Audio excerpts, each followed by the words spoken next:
This is the 20th season of Bass Talk Live. BTL is presented by Bass Cat Boats, Strike King Lures, AFTCO, Pro Guide Batteries, Spro, Gamakatsu, The Bass Tank, Denali Rods, Beatdown Outdoors, and Sunline. BTL coming at you.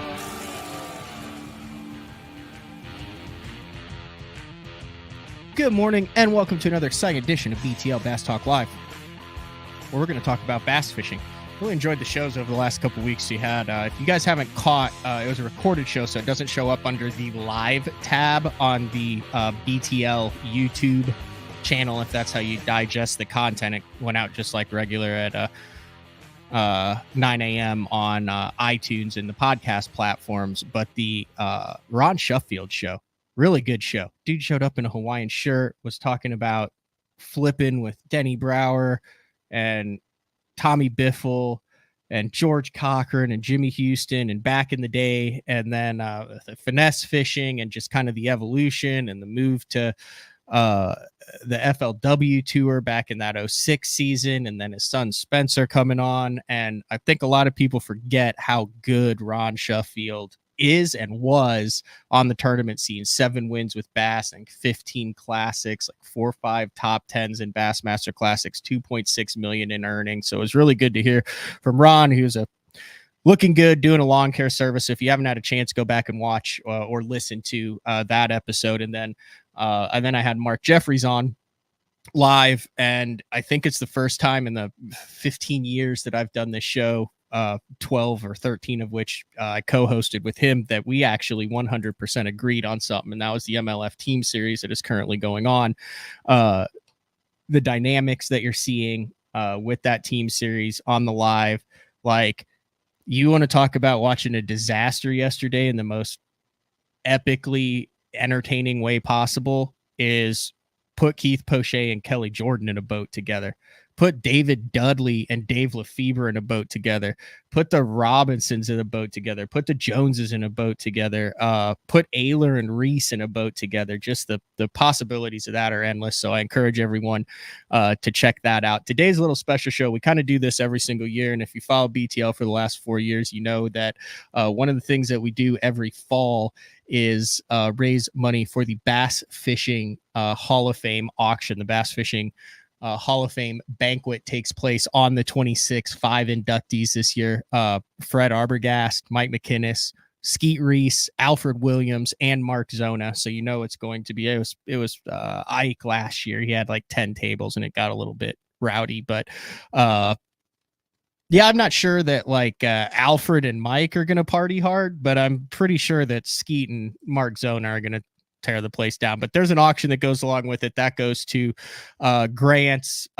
Gene Gilliland, who's with the conservation, he's talked about that. You can go back and watch how important the Bass Fishing Hall of Fame grants are. They're really focused on getting the scientists and young people in college to get them in fisheries and wildlife position departments who are bass fishermen, who understand kind of the climate and the challenges that we face as anglers and bass fishermen. Also a lot of habitat stuff, and then also revamping the Hall of Fame. There's a lot of guys on the board have done a lot of hard work to really revamp that Hall of Fame that is there in Springfield, Missouri, at the Wonders of Wildlife. So that takes place on the 26th. That auction opens, I believe, on the 20th. Press release comes out tomorrow. It's all kind of a little bit condensed, but everyone has a chance to bid on auctions. Last year's auction for Ben Milliken got nuts. He went for $16,000 a day to fish with Ben Milliken. So he's back in it. I actually was a little bit behind getting my auction items in. Barb's going to kill me for it, but I've got 10 of them. I got 10 of them this year. And I said, let's do a Bass Fishing Hall of Fame show.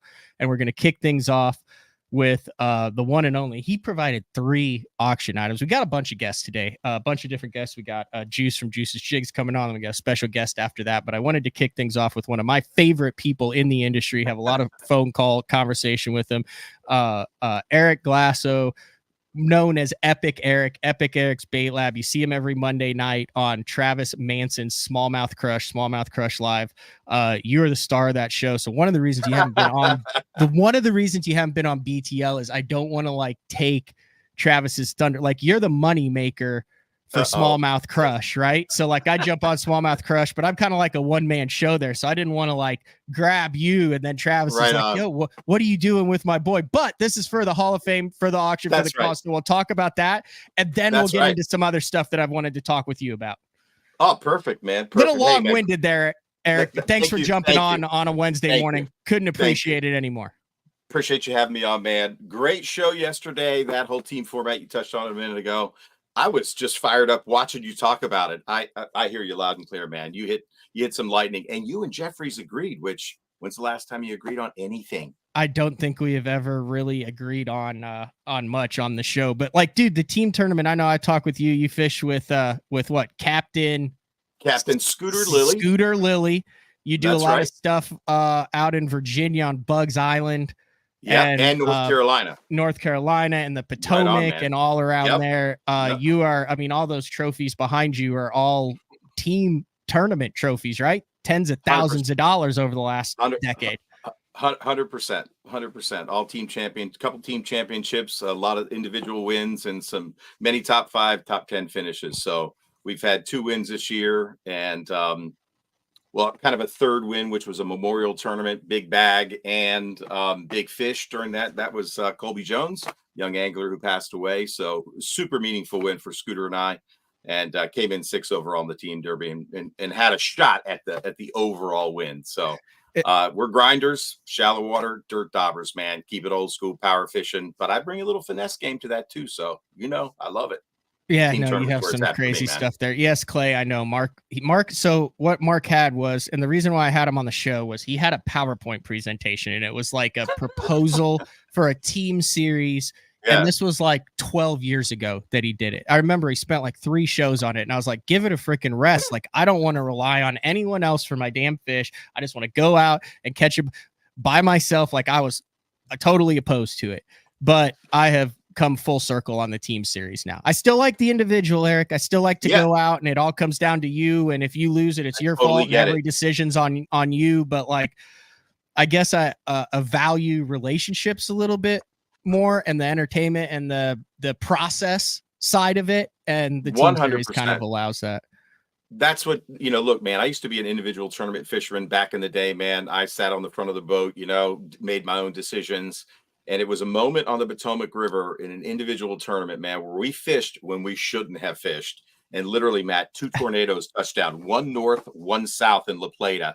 And I was stuck. My units were so waterlogged. I had no mapping. I thought I was going to outrun this squall that came up the river. I thought it was going to be lights out, last days on the water forever. And I said, you know what? I'm done with this individual stuff. Too much stress. And I really love the team aspect, man. It's the whole prep. It's the gear. It's the decision making. It's the laughter the night before. It's getting your ass kicked. It's a win. Sharing it with somebody just is more enriching for me, man. So I guess that's a process of me getting older in life. You know what I mean? So I just dig the team format in so many ways.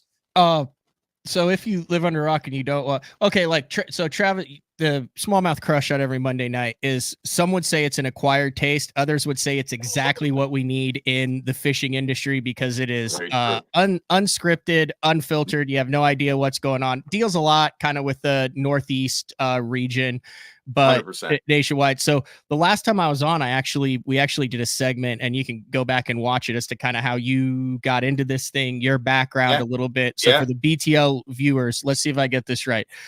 Businessman, made good decisions in life, has always had a passion for the outdoors, bass fishing, particularly the process, the lures behind it, the history of the lures, who makes them, that whole 9 yards. Got hooked up with Travis through a guide trip, mutual friend. It was tournament scene up in the Northeast. I was fishing team tournaments. He was there. Jack Rinkers was there. He worked for Jack at the time. He was selling HVAC contracts, or not selling anything at all, if you ask Jack. But I thought those were like incredibly lucrative. For some reason, he just didn't have a fruitful career. career. He was more interested in bass fishing. But I was headed up north to Lake Champlain to watch my son play lacrosse tournament. Jack said, Travis is up there practicing. Why don't you guys hook up? I call him up. We fished a day, and that's how it all started. I got you. So both, I would say you're both eclectic.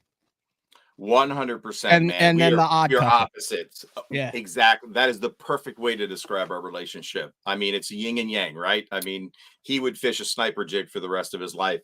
For me, it's a whole different story, man. I love bait hacking. I love traditional old school bass fishing, right? Mhm. But I also love the finesse game. So it's really cool. We shoot videos together because I'll bring some new things to the table. Like we got on a smallmouth crank and bite when he was throwing plastics and scoping last year, which was incredible. I mean, it was one of the funnest days of crankbait fishing. Smallies, 40, 50, 3 to 6 pounds on a crankbait, snapping it through the grass. Oh my God, on a flat side. Old school. Yeah, that's bad. Yeah, and man. he also would throw Totally a old sniper school. jig because let's face it, he gets a royalty on those. So exactly. He's got an ulterior motive there. But kind of through that show, you have all sorts of crazy stuff behind you, and you're showing it, and you're giving away stuff during the show. And then being the entrepreneur that you are, you added Epic Eric's Bass Lab to it that provides a lot of like one-off hand painted, hand carved. You got tackle craft involved. Marty Burr, I'm going to miss all the names because we're going to talk about a lot of this stuff because everyone has a chance to get their hands on stuff that does not exist right now that you really came through for. But this is kind of like a little passion project for you that a lot of people have gotten really unique kind of one-off baits through the Epic Eric's Bass Lab.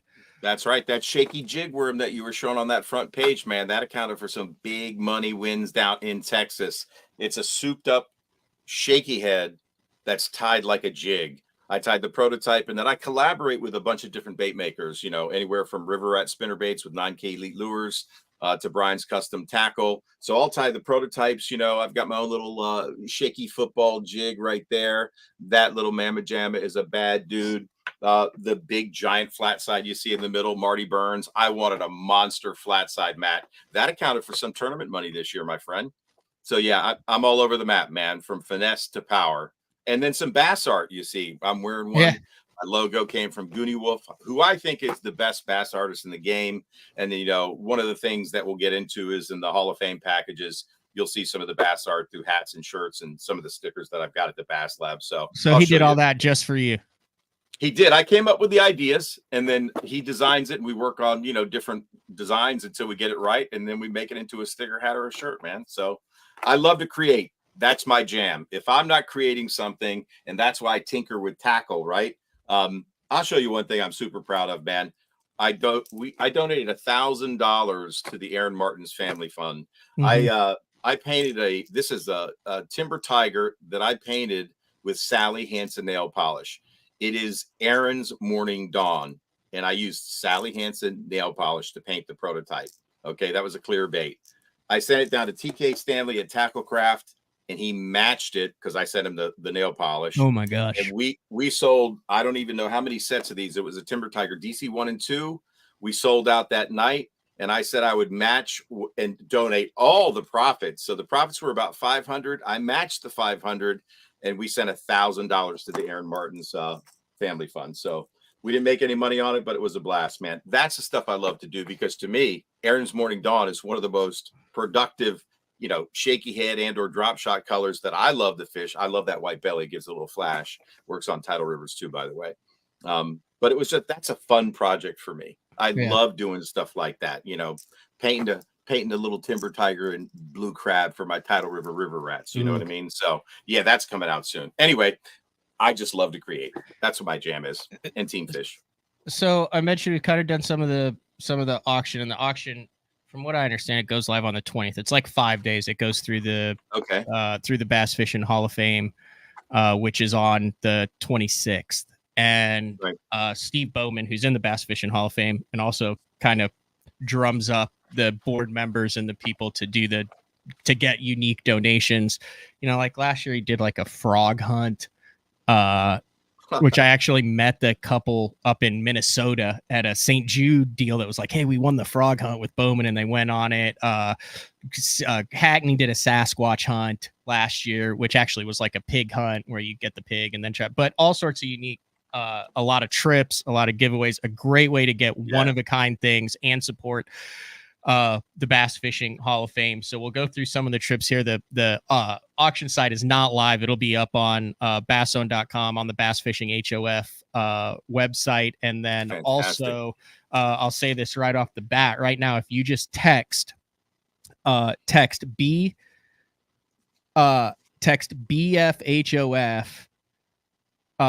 to 243725. I think that works. I need to probably try that and see if it gives if it does. Hold on. Yeah, you've got it in the YouTube description, Matt. 725. Yeah, return. Too. Yep.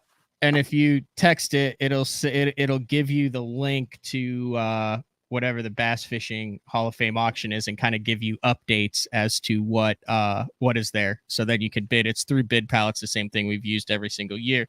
A lot of the BTL listeners have come through. We do a BTL experience trip, which is where you get to come down. Hilarious. Yeah. So we added, Mark Jeffries, who's the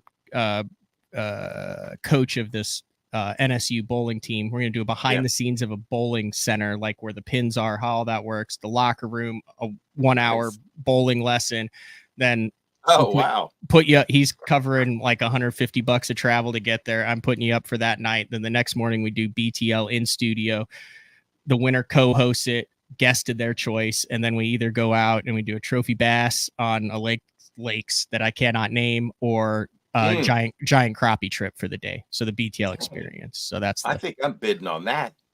Yeah, it could. I mean, I think CJ Glenn won it last year. We had a freaking heck of a time. We caught the heck out of him. He was great. We had what time of year, Matt, is this going to be? In the either early spring or winter. Okay, I got here in Oklahoma. Yeah, we had Brandon Belt on, the Giants first baseman who's now running the Brandon Belt tournament series down in Texas. Yeah, it was a good time. That's fantastic. Went and got burgers. But anyway, I say all that to say this, and we're going to get right into it right here. Let's do it, man. Let's do it. So I called you and I said, hey, man, you got anything laying around that you think might be unique? That's what I was saying. You want some unique stuff for the Hall of Fame. And you were like, well, I can do one more. And the next thing I know, I got box 1. I've got box 2. And I've got box 3 at my doorstep. And then I start looking at the contents of these things and I'm like, bro, you went above and beyond. So these are all one-of-a-kind boxes that anybody who's listening, watching can bid on for the Hall of Fame auction. And if you are remotely a tackle junkie, these are like some must-haves for your collection that are one-offs, one-of-a-kind, can't get them anywhere else. You had to spend a lot of time putting these things together because you collabed with like 10 of the hottest painters, designers, bait makers in the industry. That some don't exist anymore, some don't sell anymore, and some are hundreds of dollars to get your hands on. So that's exactly You want to walk through them and then we can learn as we go. Right on, man. Right on. And hey, first and foremost, special shout out to you, man, for giving me the opportunity to bring some of these painters and makers and bait makers to light. I'm a custom balsa freak. And in particular, I love the old balsa makers. A lot of them, have passed away. And so their baits are really hard to find. Matt, I'm a flat side junkie for sure. So special shout out to Marty Burns, Big M, TK Stanley at Tacklecraft, who's a painter. Marty Burns is one of the few old school crankbait makers that hand carves his bait still today. We've collabed on several things. In particular, he made me one of my dream baits. I love throwing flat sides, but I always wanted a big flat side that I could throw on conventional tackle. And just for reference, I'm going to show you this big flat side against an iconic one. So that's called the Epic Shad, hand painted by TK Stanley and hand carved by Marty Burns. It's got the Bass Lab logo on the front. I don't know if that's showing up, but there it is. Oh, yeah. It's painted, in the old school Zoom classic color. It's got an old school ticker in it. One of the things that bait makers used to do is they would put a 22 caliber shell casing in it and a ball bearing, a steel ball bearing. So you get this really loud tick. No one knock bait sounds like these. So I love it. This is a super buoyant bait. It's made for cover cranking. It's got a lot of secondary action on the back out and the rise. So I tend to worm this, pull and stop. It's accounted for some big money for me. But here's a norm. This is not a norm. This is a baby pig.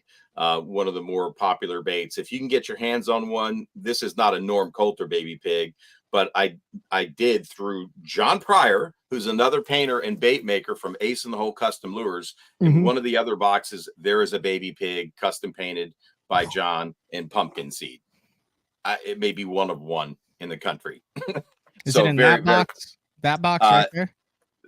That is right there. Okay, right. We'll get to that box. What we're talking about now is to see. Look at that. Look at this box right here. Yeah. If this doesn't get you going.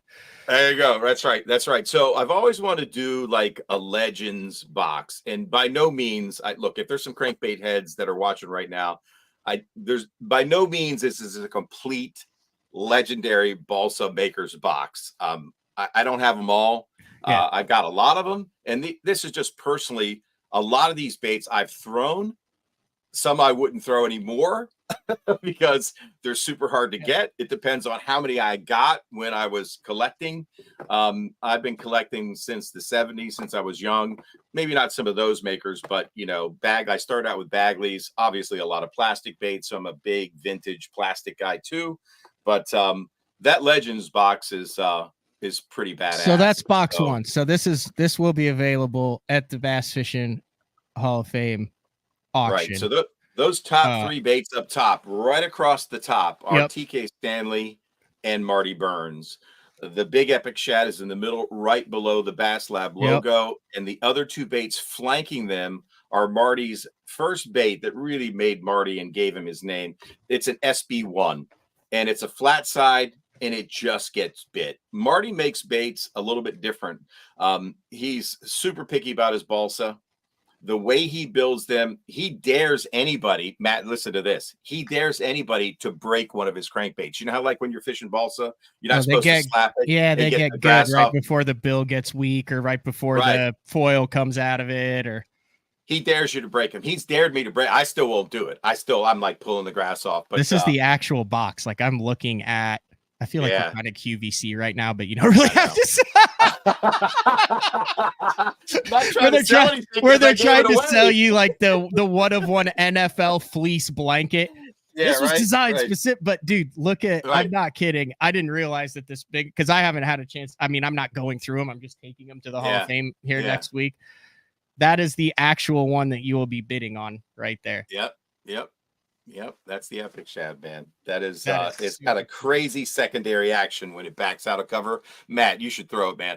I'll send you one. But anyway, when you back it out of cover, that thing like backs up fast and is wobbling and does wild stuff, man. Triggers a lot of bites. I took it down to Florida. The prototype, in fact, I think that prototype picture when I first painted was raw wood. I painted with Sally Hansen. I went fishing with Brent Anderson. I was dragging it on shell bars, dude. I caught some studs on that bait. These are all like I have like one or two of these, not like these exact ones, but just the old school, like flat side ones, all of them. So total in box one, there's a lot of history just in that. I mean, West England wee bait, if you know anything about it, throws like a potato chip, but I suffer through the pain. How long have those have been around? Those have been around forever, haven't they? Yeah, I talked to Wes. Very hard to find. They used to sell them at Dixie Marine. I talked to Wes England shortly before he passed away. He was a character, dude. He was an absolute character. Wes, and here's a little bit of trivia for you. So I also put in an Ed Chambers Killer 2. So Ed took a shine to carving baits, right? This is Ed Chambers of Zoom. Everybody's thrown a Zoom plastic watching this show. Ed would make about 3,000 baits a year, but he first started carving. There's an Ed Chambers in this box. Yeah, Ed Chambers, early year model, by the way, Killer 2. But Wes and Ed knew each other.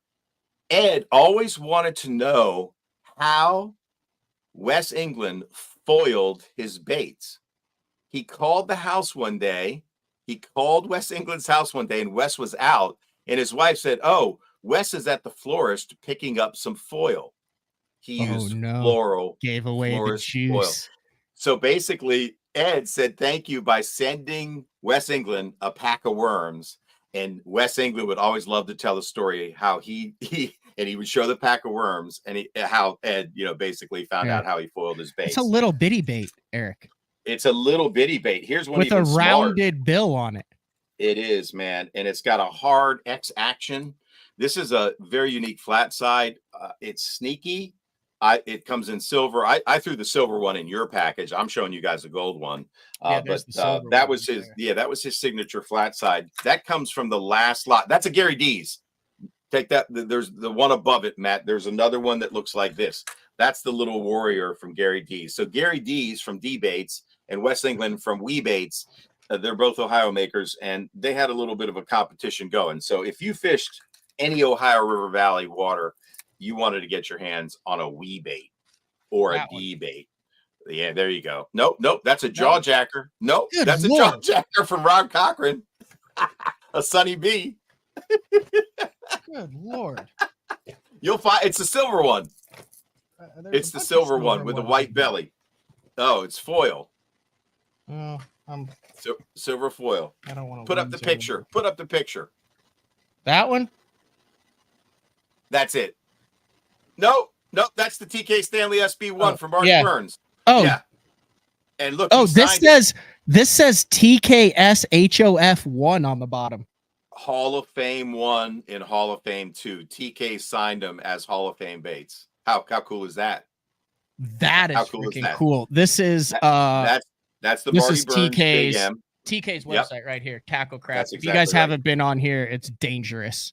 Very dangerous. You'll get lost. Absolute. He's another absolute character too, and he does a lot of painting for other stuff, and then every once in a while there'll be something on the site, but it's sold out so quick. It's kind of like the swim bait deals. Yeah. You got to reach out to him. Get in line. Yeah, he's he'll go live every now and then while he's painting and go on the epic rant. He's hilarious, man. He's old school as it gets right there, man. I'm going to show you one more. I was looking at that when I saw that. This is the Bob Allen potbelly bait, potbelly lures. I had a chance to meet Bob Allen through Pete Gluzik, the dean at the Bass University. He was remaking a very famous lure from Jerry Lures, and they were in need of some lips, and I found him a source. Right. This is the Sugar Bee. Bob Allen trained under the legendary Fred Young of the Big O. There it is. There you go. There you go. There's your Wes England bait. That's the Wee Bait right there. That's the last run of Wee Baits I think Wes England made. Holy cow, dude. Yep. This is an insane box. Yeah. Very collectible for sure. Very collectible for sure. And I'm a big fan. Colors. Yeah. Ira C is another guy that's in the box. Ira Carell. This is I call it a finesse square bill. This is his little eye. It's his kind of his namesake plug. Oh, and that kind of has a little Big O-ish to it. It does, but in a very scaled down version. He loves fishing this bait because it gets a lot of bites. So if you're a square bill dude, you want that bait, no doubt. This one is also.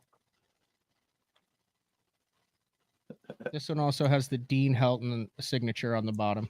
Yeah, that's Dean Helton. He passed away recently. He really made a very good tap.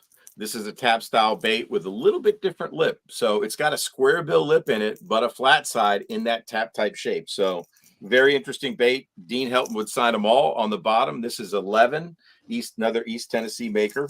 And I believe, Matt, that one has a ticker, but you'll have to check because some do, some don't. Yeah. Yeah, it's got the says ticker. 11H or 4IC or something. Yep, there you go. 2011. He signed them all. Dean Helton signed on the bottom right there. Oh, dude, this one also. Oh, this is the Tackle Craft Hall of Fame too. Yep, and then kind of a natural craw color, which is really cool. He let some of that wood show through. Very unique way to paint. It's green pumpkinish, but his paint schemes are just literally ridiculous. So. Is that? I mean, this is. How many people would you say are balsa? Like if you were to guess, like balsa hand carved kind of crankbait aficionados across the United States, 5,000, It, 2,000, who knows, 10,000, man? 15. You You know got what I mean? yeah, hand carved versus machine made with a duplicator, right? So there's some hand carved baits in here. D baits, Wee baits, Dean Helton, Marty Burns, Jerry Lors, Bob Allen. The other ones are machine made. And Frank Yeah. Tinsley from F&R Crankbaits, which made that Gulp style plug. So No, but I meant that's like in the box. fans, like guys who are Man, like I don't know. collectors and fisher. Because I've got some buddies in Tennessee that are my age that do it, which I mean they've been doing it for 25 Yeah, years now. yeah, But like I yeah. feel like it's a niche It is that a is niche. really appreciated by those in the know, and then Yep. completely underappreciated by those not in the know.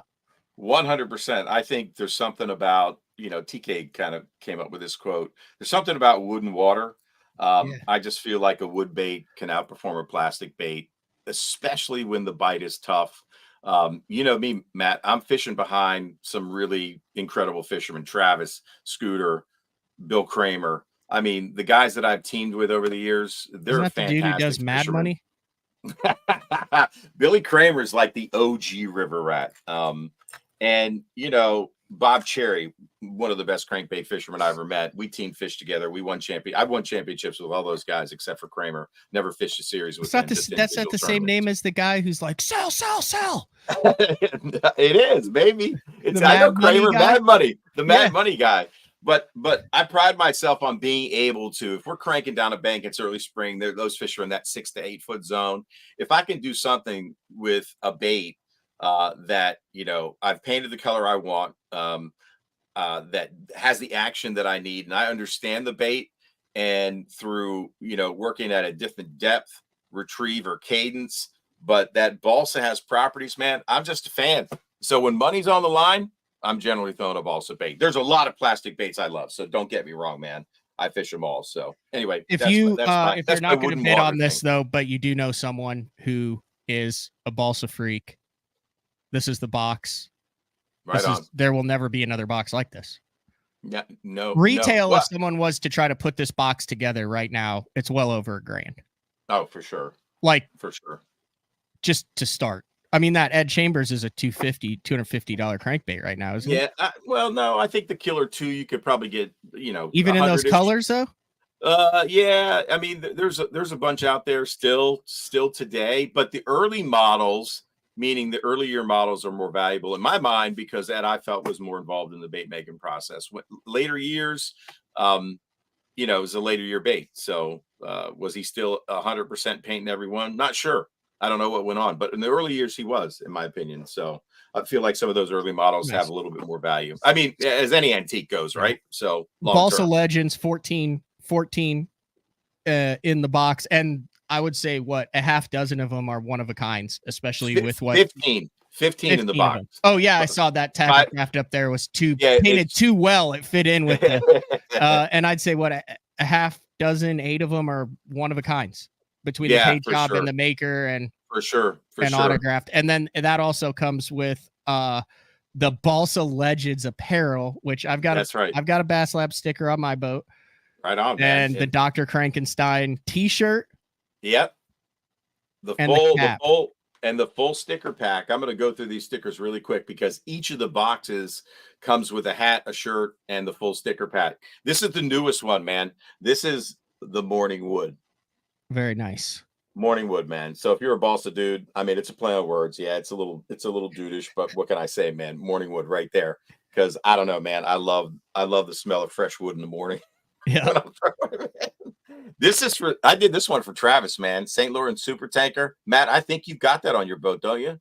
No, I have the Bass Lab with the beaker. Okay. Oh, yeah, that's right. And then we got She Thick. We got Tug Life.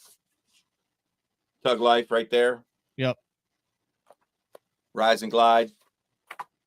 Keep on grinding. Dr. Frankenstein. Oops. Bassapalooza. Legendary Lakes. That's my real passion project, Matt. We're doing that one day. I'm just sorry. Yeah. I have to do that with you. We even got something for the saltwater guys. Pier rat, man. That pier rat's holding like cobia. Yeah, man. And then that's it, man. Those that's the full complement sticker pack right there. And that's just one all of them. designed by Goonie Wolf, or my concepts, and he brought them to life. So it's just something I like to do, man. So I like that. I learned a lot about that. That's what I was hoping when you came on. It wouldn't just be like, hey, here's a crankbaits, and you learn about each one.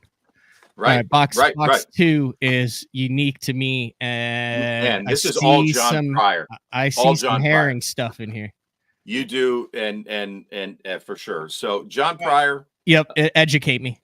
Another legendary painter. I mean, the guy has been around forever. Him and TK kind of got to know each other. John Pryor, I think, trained a little bit under Dale Sellers.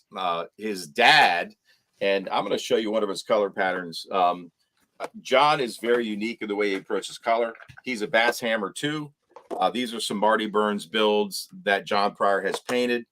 And I think you've got not this bait, but that color pattern in that box. You've got some old school pose in that box, which John... The old school pose, like the OGs.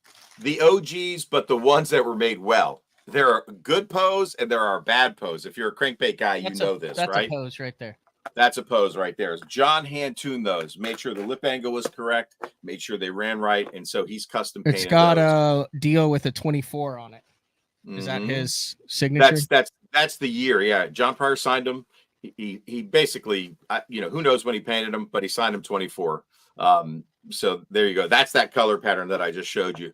His schemes are very, very unique, man. Very unique. Yeah. So John Pryor, great guy, ace in the hole custom lures, and you got a website?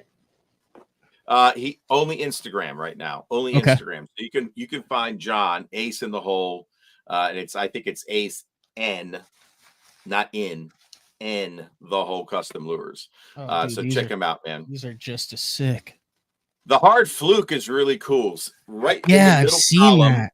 Right in the middle column below the baby pig, which Norm Cold Sword. Now that one, who knows what that would go for?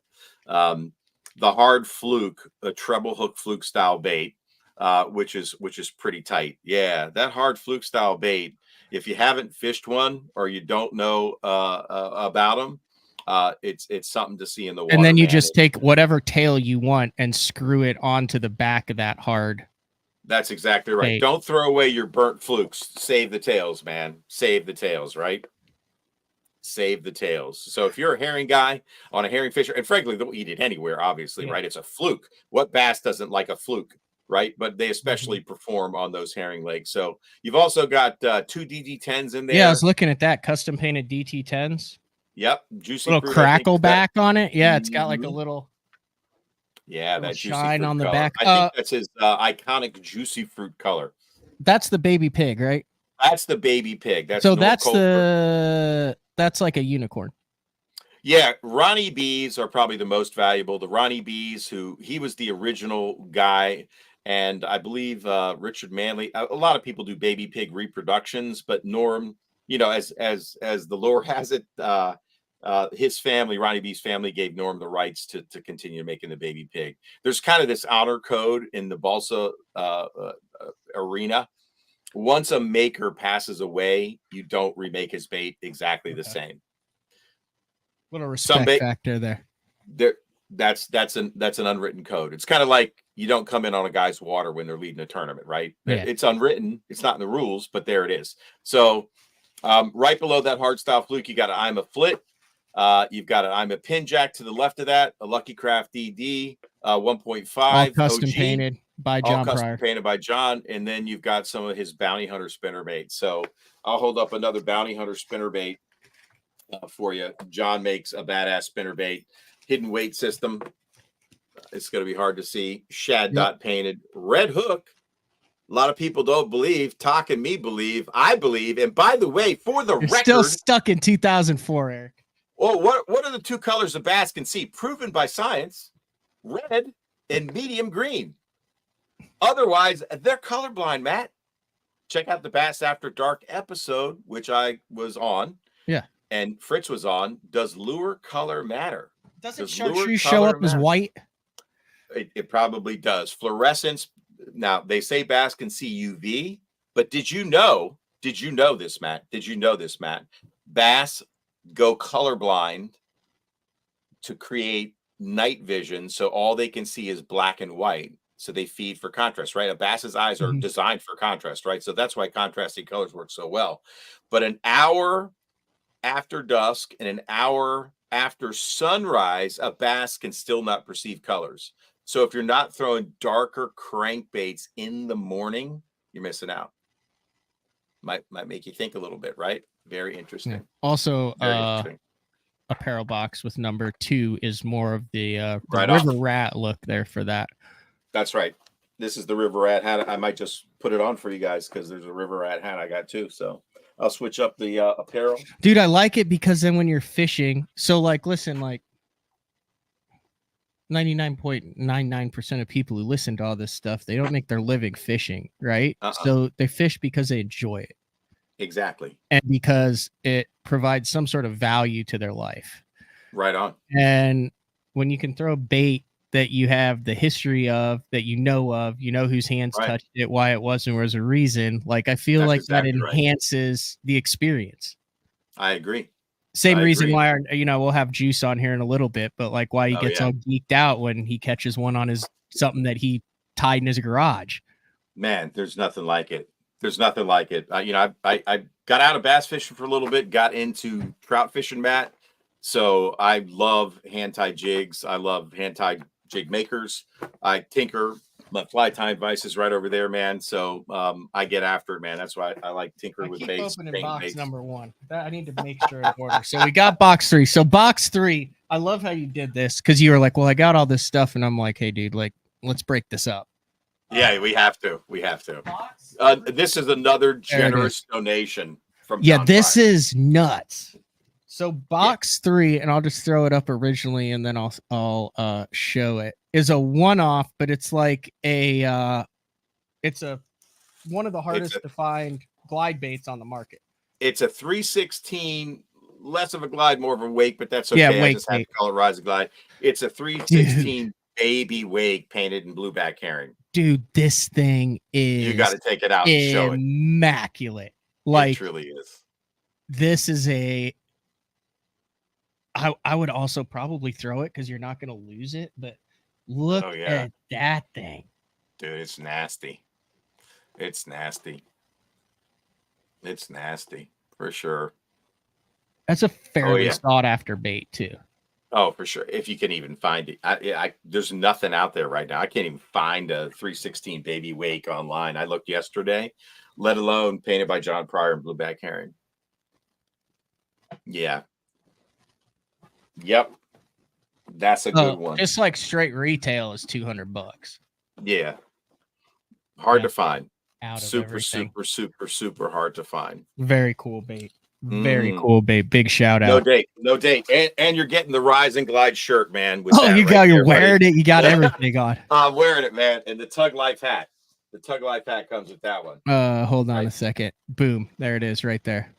There you go. All these will be available on the Bass Fishing HOF, the auction. 100% of your proceeds for these auctions. The auction kicks off on the 20th. I'm sure Eric will throw up a link. I'll have a link on it, everyone. No doubt. You'll be able to get links also if you follow the Bass Fishing Hall of Fame on Facebook and Instagram. And it all goes to the Bass Fishing Hall of Fame. I think it's awesome, man. For the 5 that are there. So, dude, I cannot thank you enough for this stuff. Oh, heck yeah, man. Awesome. So these will be on display there. Like we have all the tables that'll come out. Some of the stuff, the guys sent, like we got some stuff coming up from Frank later in the show. I'll just fly out. Have you seen what Frank's doing? So those are all, dude, those are one of a kind, one-off originals that he hand painted, and then he signed the bottom, and each one with the exception of the top one is based off of an actual crayfish from Lake St. Clair that he captured himself. Good, man. I love it, man. Frank, and then he shadow boxed it. He did all the writing like in his own handwork and stuff. And those are all like Norman's. I'm bound to Frank. I got a trivia question and a giveaway.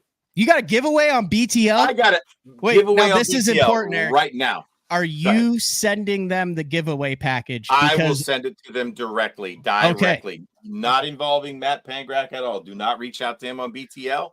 Don't even ask him a question about it. Reach out I'm to just me on saying, Instagram. my giveaway sending skills are suspect at best. I got you guys. Okay, this is for all the crankbait heads watching right now. Okay,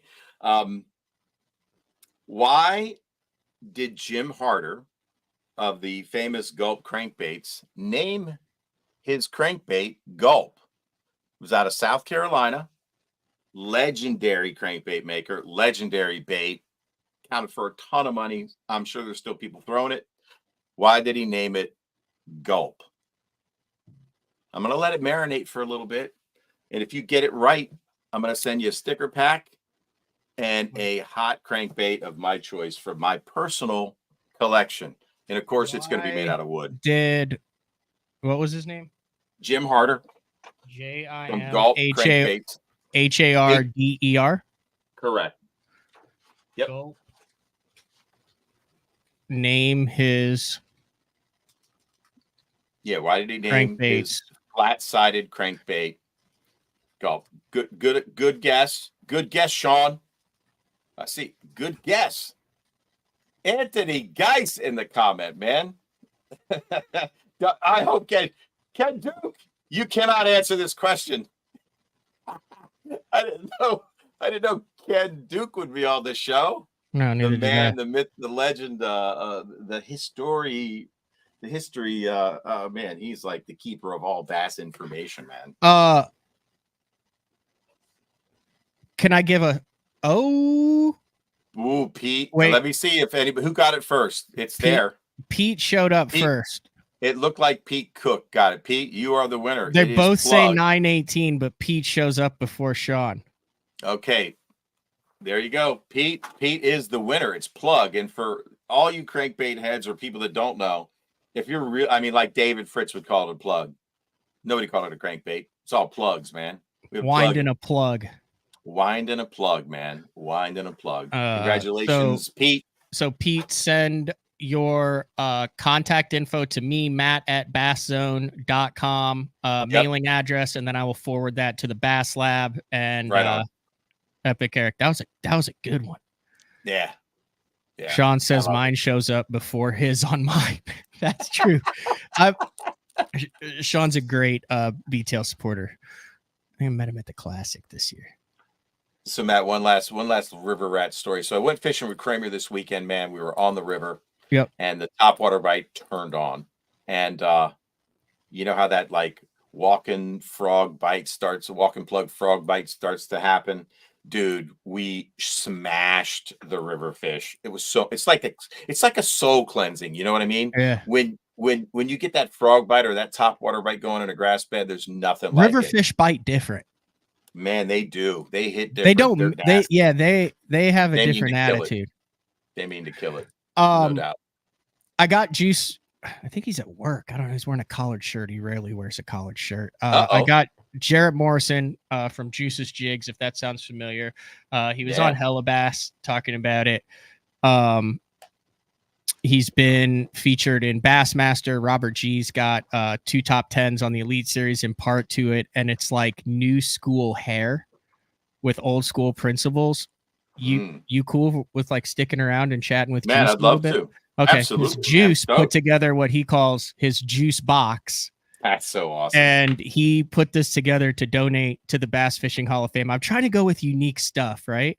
Yeah. And like his own tungsten. We're talking all sorts of different hairs. I might kind of like wind you two up and let you ask him some questions. Sure. All right, we're going to take a quick break. When we come back, Juice from Juice's Jigs, and then we might even throw another special guest in the show. I've kind of been liking these special guest shows. Just kind of depends, but it is BTL on a Wednesday, Bass Fishing Hall of Fame auction, special edition. Everything we're showing here bait-wise, you guys will have an opportunity to support bass fishing, support the Bass Fishing Hall of Fame conservation, and the Bass Fishing Hall of Fame expo. If you haven't been there, Wonders of Wildlife, it is absolutely insane. I mean, it is like Nirvana to go in there and see. Every guy gets his square, and then you got jerseys and baits and historic stuff from presidents. It's like really cool plaques. That's very cool. Every classic, all that stuff. So yeah, Matt at basszone.com is it, Pete? But it's a special edition BTL on a Wednesday with Epic Eric coming back with Jarrett Morrison from Juice's Jigs. We'll be back right after this. The new Puma STS has been redesigned from the ground up. With the angler, design, function, and performance in mind, nothing on this new offering was compromised, and the only thing carried over from the previous version is the name. Based on the Soft Touch series hull that started with the flagship Jaguar, this new model is nimble and performs incredibly well at all speeds with either a 250 or 300 horsepower engine. Featuring a new 96-inch wide-body footprint, this hull measures out at 20 foot 7 inches in length. Industry-leading design coupled with tournament-winning performance. The Puma STS from Basscat. Feel the rush.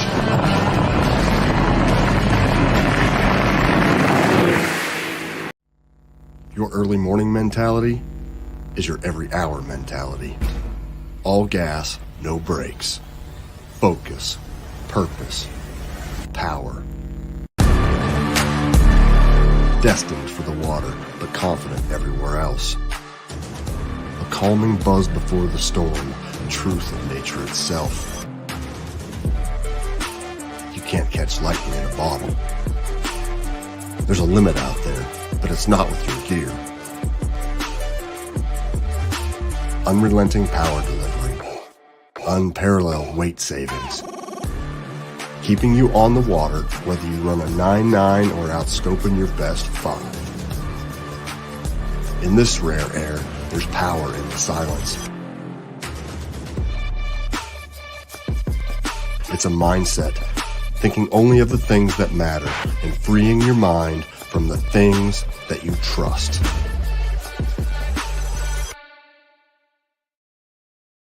Get the best patterns backed by tournament data. Start by finding the best 10% of your lake. Know exactly what to look for and what to throw. After that, just put them in the boat. Try the Deep Dive app today. Look at that beast right there. All right, welcome back, BTL on a Wednesday. A little co-host action with Epic Eric. Not stealing, like, listen, you guys, Monday nights is where you live. That's right. Smallmouth Crush with Travis bit, Manson. Yeah, like if you guys are BTLers and you don't really get out of the BTL lane, give it a shout. Give it a shot. Some of them get weird. And some of them are action-packed, but they're always informative. Travis knows his stuff. Really good look into the kind of Northeast aspect. Talks a lot about smallmouth fishing, and you go off really deep into the weeds sometimes on baits and colors and action and kind of what we touched on today. You have entire 3-hour shows of that go late into the night, so you can go back and watch all the archives. Good buddy of Travis, I really appreciate. Last 2 months ago when I was through, I basically took over his studio and we did three collaboration shows. So fantastic, man. All right, next guest, also donating to the Bass Fishing Hall of Fame auction, which opens on the 20th. You can do it. If it sounds familiar, that's because So I'm not also well-versed in the hair world. Are you, Eric? A little bit. Spent some time. Time flies. Okay. So like, is what Juice doing? Be honest here. You're not going to hurt his feelings. And if you do, I gave him 2 bottles of whiskey the other day when he came over to watch the OU game. So we'll call it even. This is like not really being done in the bass fishing world right now, is it? Like this is not like that. No, he's got something unique going on, man. Those recipes, and I think that's the key, man. That's the code for every jig / fly tire, because there's fly elements in that. Dang, the recipes and the materials, man. You guard them, dude. You guard them. Yeah, it matters, and how you tie it matters. I'll let Juice talk about that, man. But I'm all about it. I love it. Here he is. Jarrett Morrison, thank you for jumping on BTL today and for donating to the Bass Fishing Hall of Fame auction. 12 jigs that don't exist. You want to talk about one-offs hard to get? You had a, what'd you go on, luckylure.com last month, Juice? Yeah, on the 29th. of August. And you had we what, went- 144 jigs that went live on the website at 7 p.m. And they were done in 3 minutes. So they were gone. Every single one of them. You can You only started. type faster. So you started with tying crap. You started just to see if you would enjoy tying, and then you started tying crappie, and Right. then it was literally seemed overnight to me like you were like, "Hey, I'm gonna start messing with some bass stuff," and I was like, "Yeah, okay." And then boom, the crappie, Yeah. like you haven't tied a crappie jig in months, and you're all in on the bass. Like it seemed like a pretty fast transition from the crappie to the bass a couple years ago. Yeah. Just I mean, the bass thing. I'm a bass head, even though I enjoyed a crappie fish, and due to my time schedule, I kind of got out of the bass tournament world and just focused on crappie fishing because it was convenient. And I've got some pretty decent lakes close to the house, and it just fits those windows when you have small kids and a busy life. So that's kind of how I got into the crappie stuff, and I just started messing around with that, and then just being a bass head. I fished a tournament it was last year. That was short-lived because it got canceled. But I told you I know, not to sign we're up not, for that. We're not going to go into that. Eric, but, have you ever heard of a tournament circuit? Have you ever heard of a tournament circuit that makes you pay your full entry fee up front for all 5 before you fish the first one? That's amazing. Have you ever heard of that? Well, No. I tried. Okay, I tried exactly. We'll leave it at that. Full disclosure. I try to talk my buddy out of doing that and go talk to the guy and let's like pay one at a time because I didn't want to do it. But it was like it was on our we're on Lake Eufaula where we have our home. It's where we have a lake house, and it just makes it easy to have a free place to stay, and it's convenient, and they were all on Eufaula. So that's kind of like. So in your fairness, the checks for the first tournament did clear.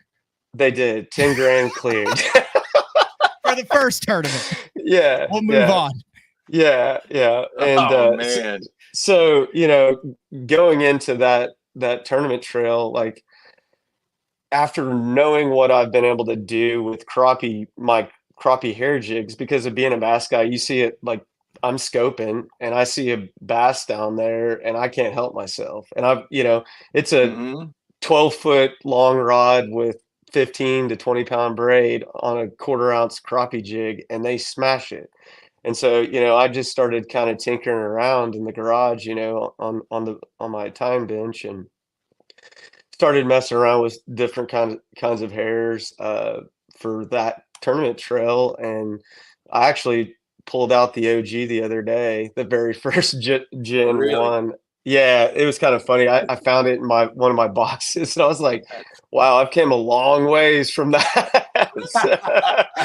Because it was pretty simple, and because I just wanted to see how the bass would react to it. And I knew the minnow deal, like just based off of what I was being able to do with my crappie stuff and successfully catch bass on a regular basis. That's kind of, where I was like, all right, I got to go all in on this. And then last summer I messed around with a couple of different variations of it on the 4th of July weekend. And I had 15 pounds the first morning that I actually went out and tried to target bass, and then the next morning I had 18 pounds in July on Lake Eufaula. That's by 10:30, it was just like, okay, I need to do something with this. So, and I replicated it on a couple of other lakes around here, and I just kind of kept it quiet for a long time. So, but yeah, just transition from, just being a crappie guy to always being a bass guy and can't help it. So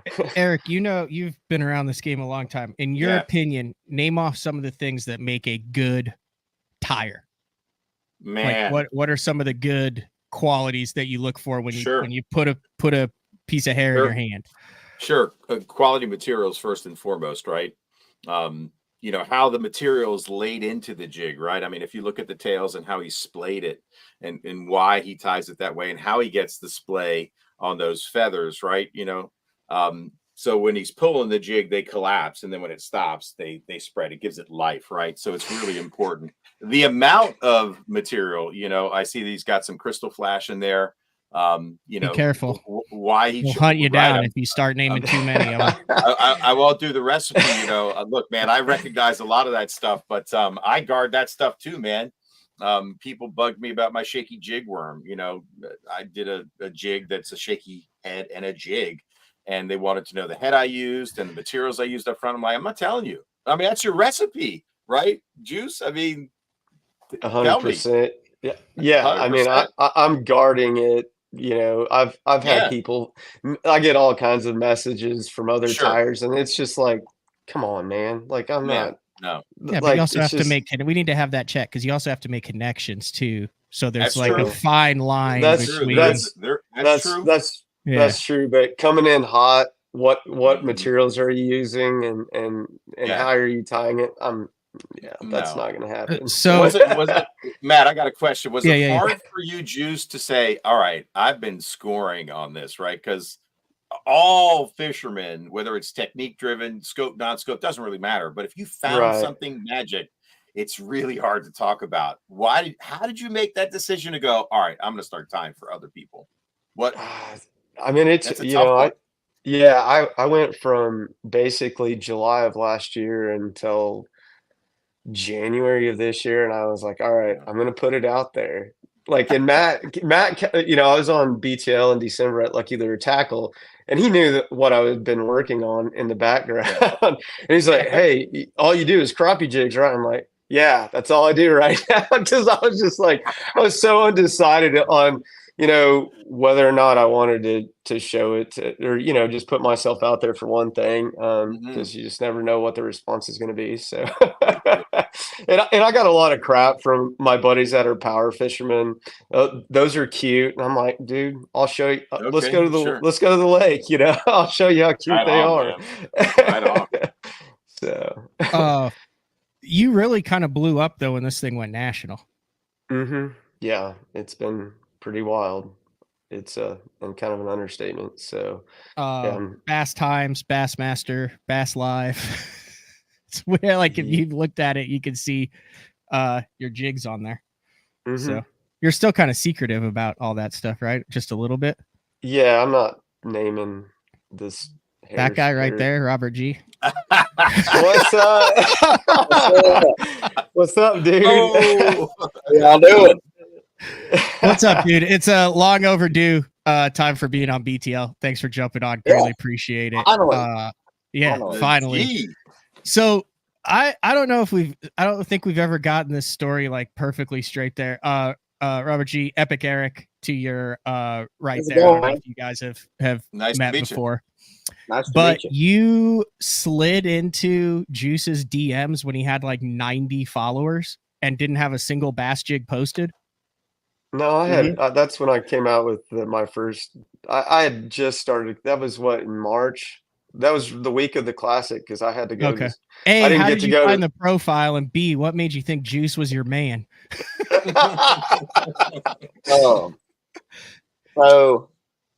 I don't know. I think one of my buddies from one of these highland reservoirs in Kentucky or East Tennessee or Middle Tennessee sent like, I guess it popped up on our popular page, and I was like, and we had been talking about it for probably over a year.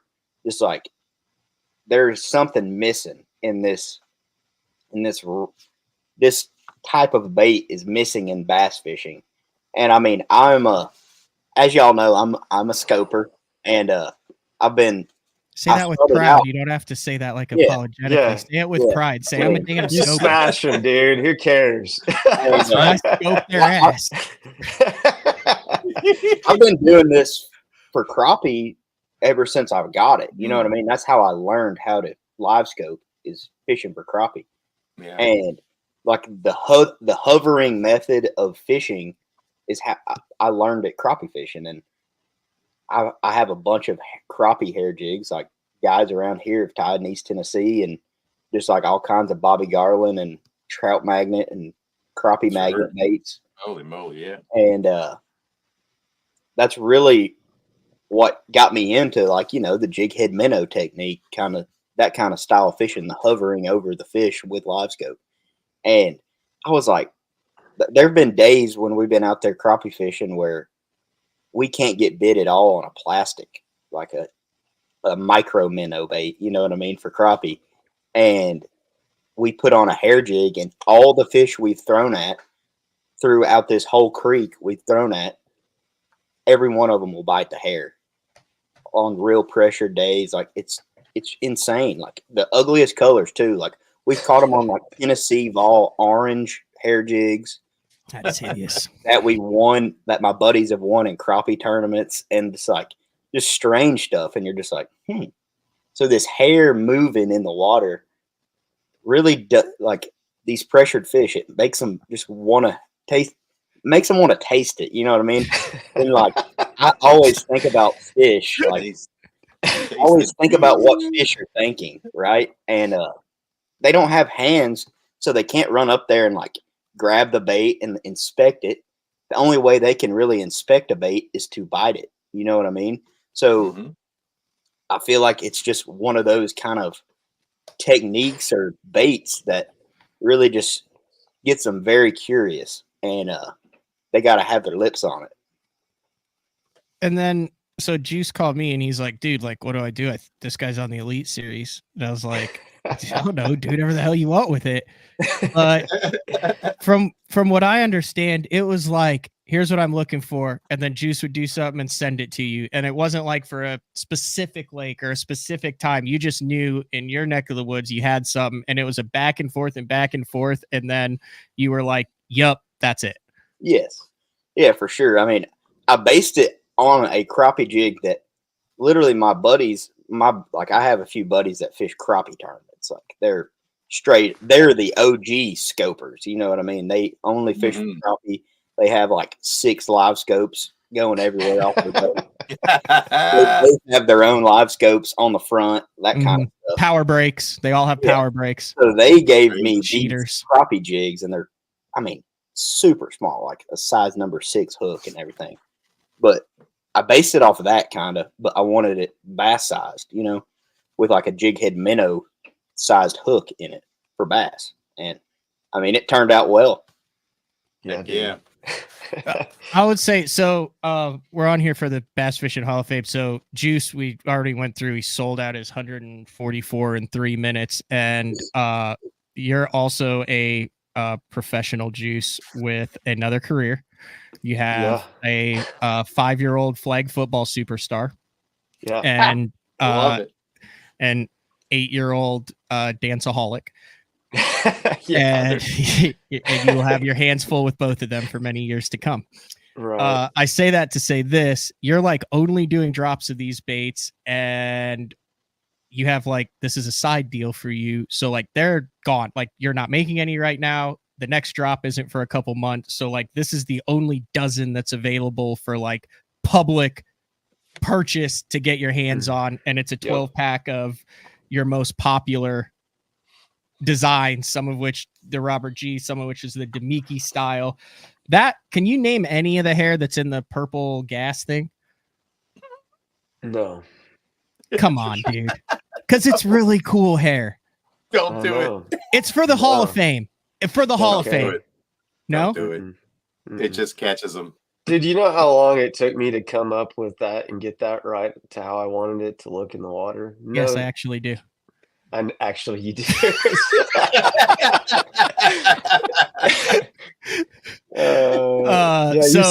You've seen all the variations of it. So yeah, so we'll get into this, but let's just say it's got a lot of flow. It comes in a 10x8, the Gamakatsu foam case. This is the actual case that Juice actually came over the other day. And, great case, by the way. I love those cases. It's the only way to store your hair, guys. Period. You get 100%, 4 of the purple gas. Those are the Tato designed jig heads. So the other thing that you started doing was tying on tungsten, premium tungsten, and premium jig heads as well. Mm-hmm. Which is done. So those are what, half or quarter and 3/8?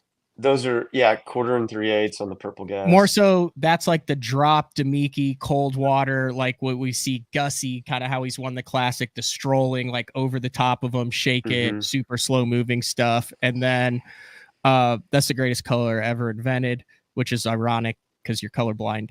But Rodeo Queen, and that's your tungsten. Yeah, that's my tungsten. Juice's Jig tungsten, 3/0 hook on it. And this is for more like what you're talking about, Robert G, where we saw what you did on Smith Lake. These things. Now Robert G has been smashing the shit out of them. Yeah, that's it. Yeah. So like these have been like a really good 1-2 punch, right? So like you've picked up a couple key fish, especially on camera, in 3 of the elites this year on Juice's Jigs? Yes. At Smith Lake, the final day, I caught all my weight on the Juice's Jig, the 3/16 ounce Tennessee shad. Heck yeah, man. So what are the Rodeo Queen then, Juice? You threw in 4 of those in the 3/16 and looks like quarter. Yeah, just kind of straight. Like that's kind of my go-to personally is the 1/4 and 3/16. And then this is what I would say is the standard. The gold standard of Juice's Jigs, the Tennessee shad 1/4 and 3/16. You do what do you do? Eric will know what this is. What do you do to the collar to make sure the hair doesn't come out? So it's UV finish, so it's not gonna ever come apart. It's high quality stuff. I take pride in that. So fly tire stuff, man, right there, man. So I know there's a bunch of people on here who tried to get the Lucky Lure drop. There's a drop right there. Those are headed to the Hall of Fame. You'll have your chance to bid on that auction and get your hands on those. Juice will have the link in his Juice's Jigs Instagram profile. Do you do Facebook? No. Okay, Instagram profile. He'll throw it up there. It'll also be on BTL. I think, like I said, it opens the press release for it comes out tomorrow. Auction starts on the 20th. For like the next week. But I want to get into a little bit, and Eric, I think you'll find this interesting, is, there's been a lot of just like in the industry lately. And this is like a cool story here with like Robert G at Juice's Jigs and like how the social media worked. Like, what did it mean, Juice, you make these things in your shop at home. I mean, you have like a little studio, a whole wall full of your mystery feathers and hairs. But like, what does it mean even today's day and age? We're talking about how much value does a professional angler have? Like, are they moving the needles? Are people still watching it? What has it meant for you as a guy sitting in Edmond, Oklahoma, when you see Robert G on FS2 pop a 3 1/4 pound spot and it's got a Juice's Jigs in its mouth and people start going, whoa. That's something kind of new. Like, what has that been like? It is absolutely insane. It validated everything that I believed in and what I've been able to do myself. And then, somebody at Rob's level to go out there and basically replicate what I've created. And, it's so funny because when him and I talk about like techniques of how he fishes it, and it's just like we are on the exact same page. And when I was designing that made a huge difference because I knew what he was trying to accomplish with the hair, and so that made all the difference in the world. But guy goes out and smashes them on Championship Sunday on Bass Live and give me live shout outs. Like, and he didn't have to do that. I could have been just the secret weapon in the pocket, and just, because dude, I've watched all the live stuff, and it was pretty insane. The response has been incredible, but it validated, my whole process because it's been I've only been tying for 4 years. And so like, I'm a nerd when it comes to researching and other I things. want that too. I'm just kidding. But like, I kind of go all in when I'm doing something and I want it to be the best. and if I'm putting my name on it, it's gonna have a quality hook, quality hair. It's not gonna come apart. Like it's Heck gonna, yeah. Gee, how many fish have you caught off of one of those jigs? That's what I was I gonna mean, I haven't like ruined one yet. You know what I mean? That's Yeah. amazing. This They is don't how fall apart like other hair jigs I've had in the past. Like East Tennessee's a big in the wintertime, float and fly and tight lining hair jigs in the real cold times of the year.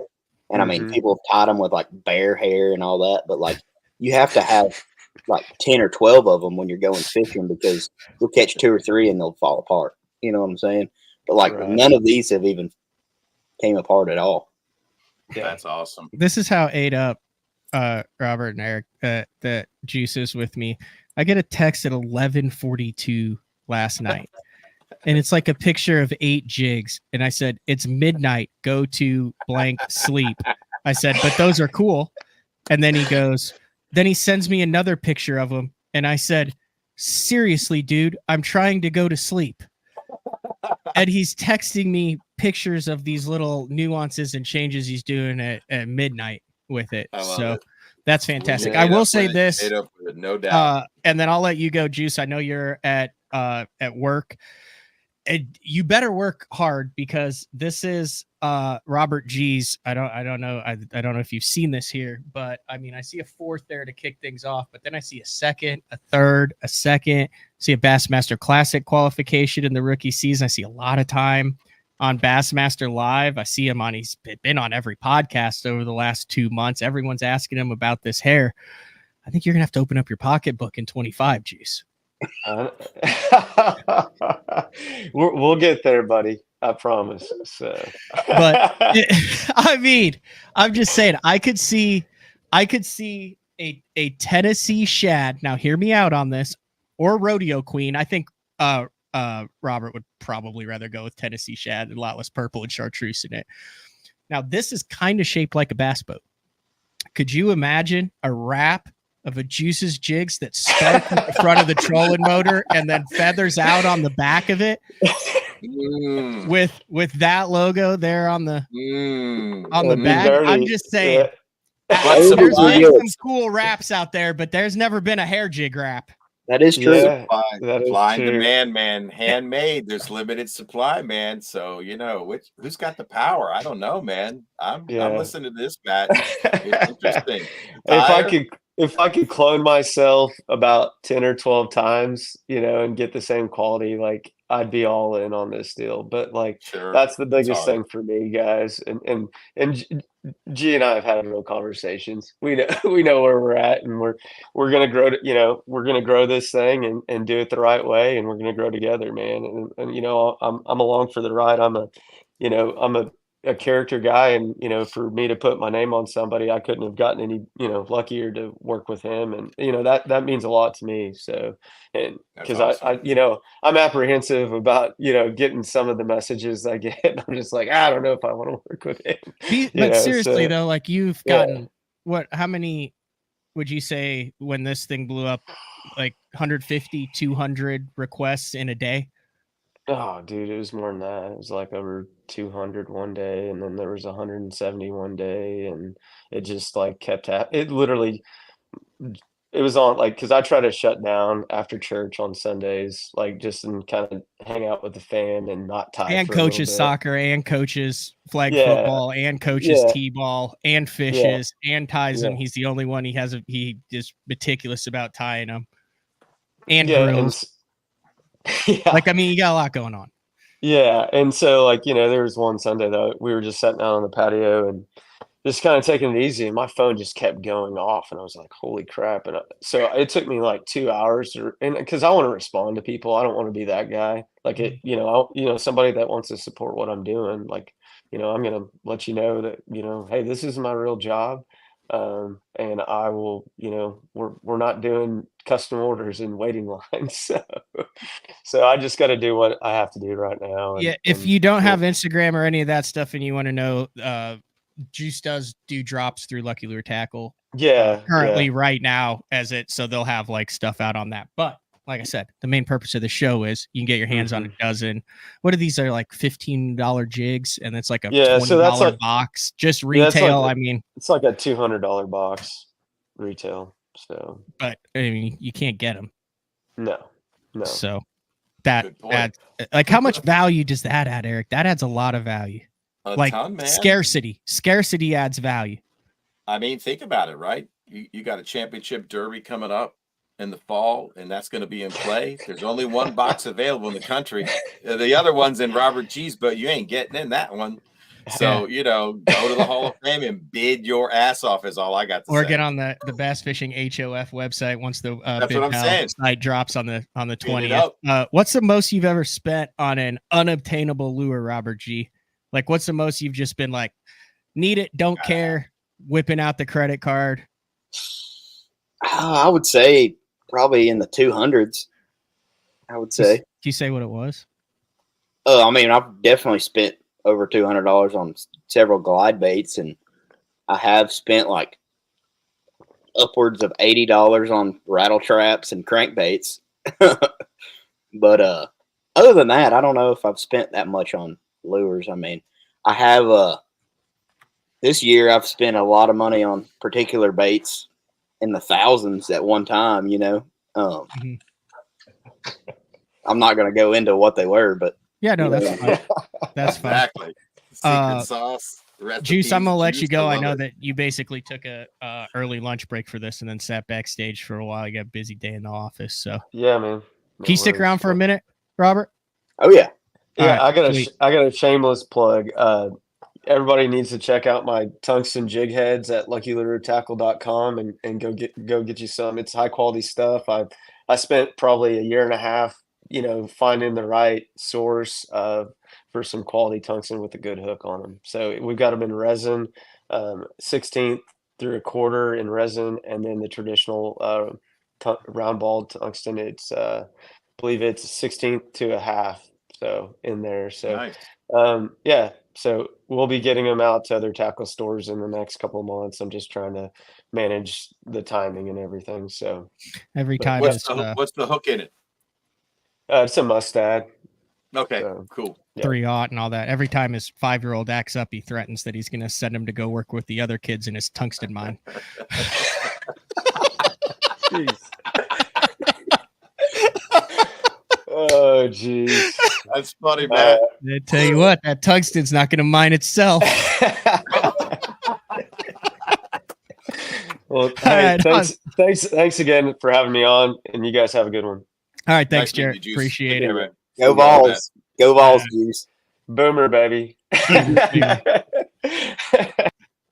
All right, that is the one and only Jarrett Morrison from Juice's Jigs. All right, here's what I want to have a discussion about. You got old school, you got Robert G, who looks old school but is new school. Fair assessment, that's right. Robert? Yeah, man. What is how old are you? 25. All right, what is your knowledge of like the old school baits? Like Eric went through like 8 different bait makers and that stuff. Do you think that's a lot lost art? Is that being translated to the younger generation? You're one of the top guys in the world right now. Are the guys on tour talking about trying to get the WEC crankbaits or this guy that's a painter, or is that kind of something that is a little bit getting I don't want to say lost to the archives, but is not, because when I was growing up, it was all like discontinued stuff, old school stuff, a paint job stuff. And that's what, like, I think why I really relate to Epic Eric on that. What is that like for the younger guys? I mean, I definitely buy the old school stuff. I mean, this year we went to the Harris chain and there was a place, I forgot the name of it, Bitters Tackle Store.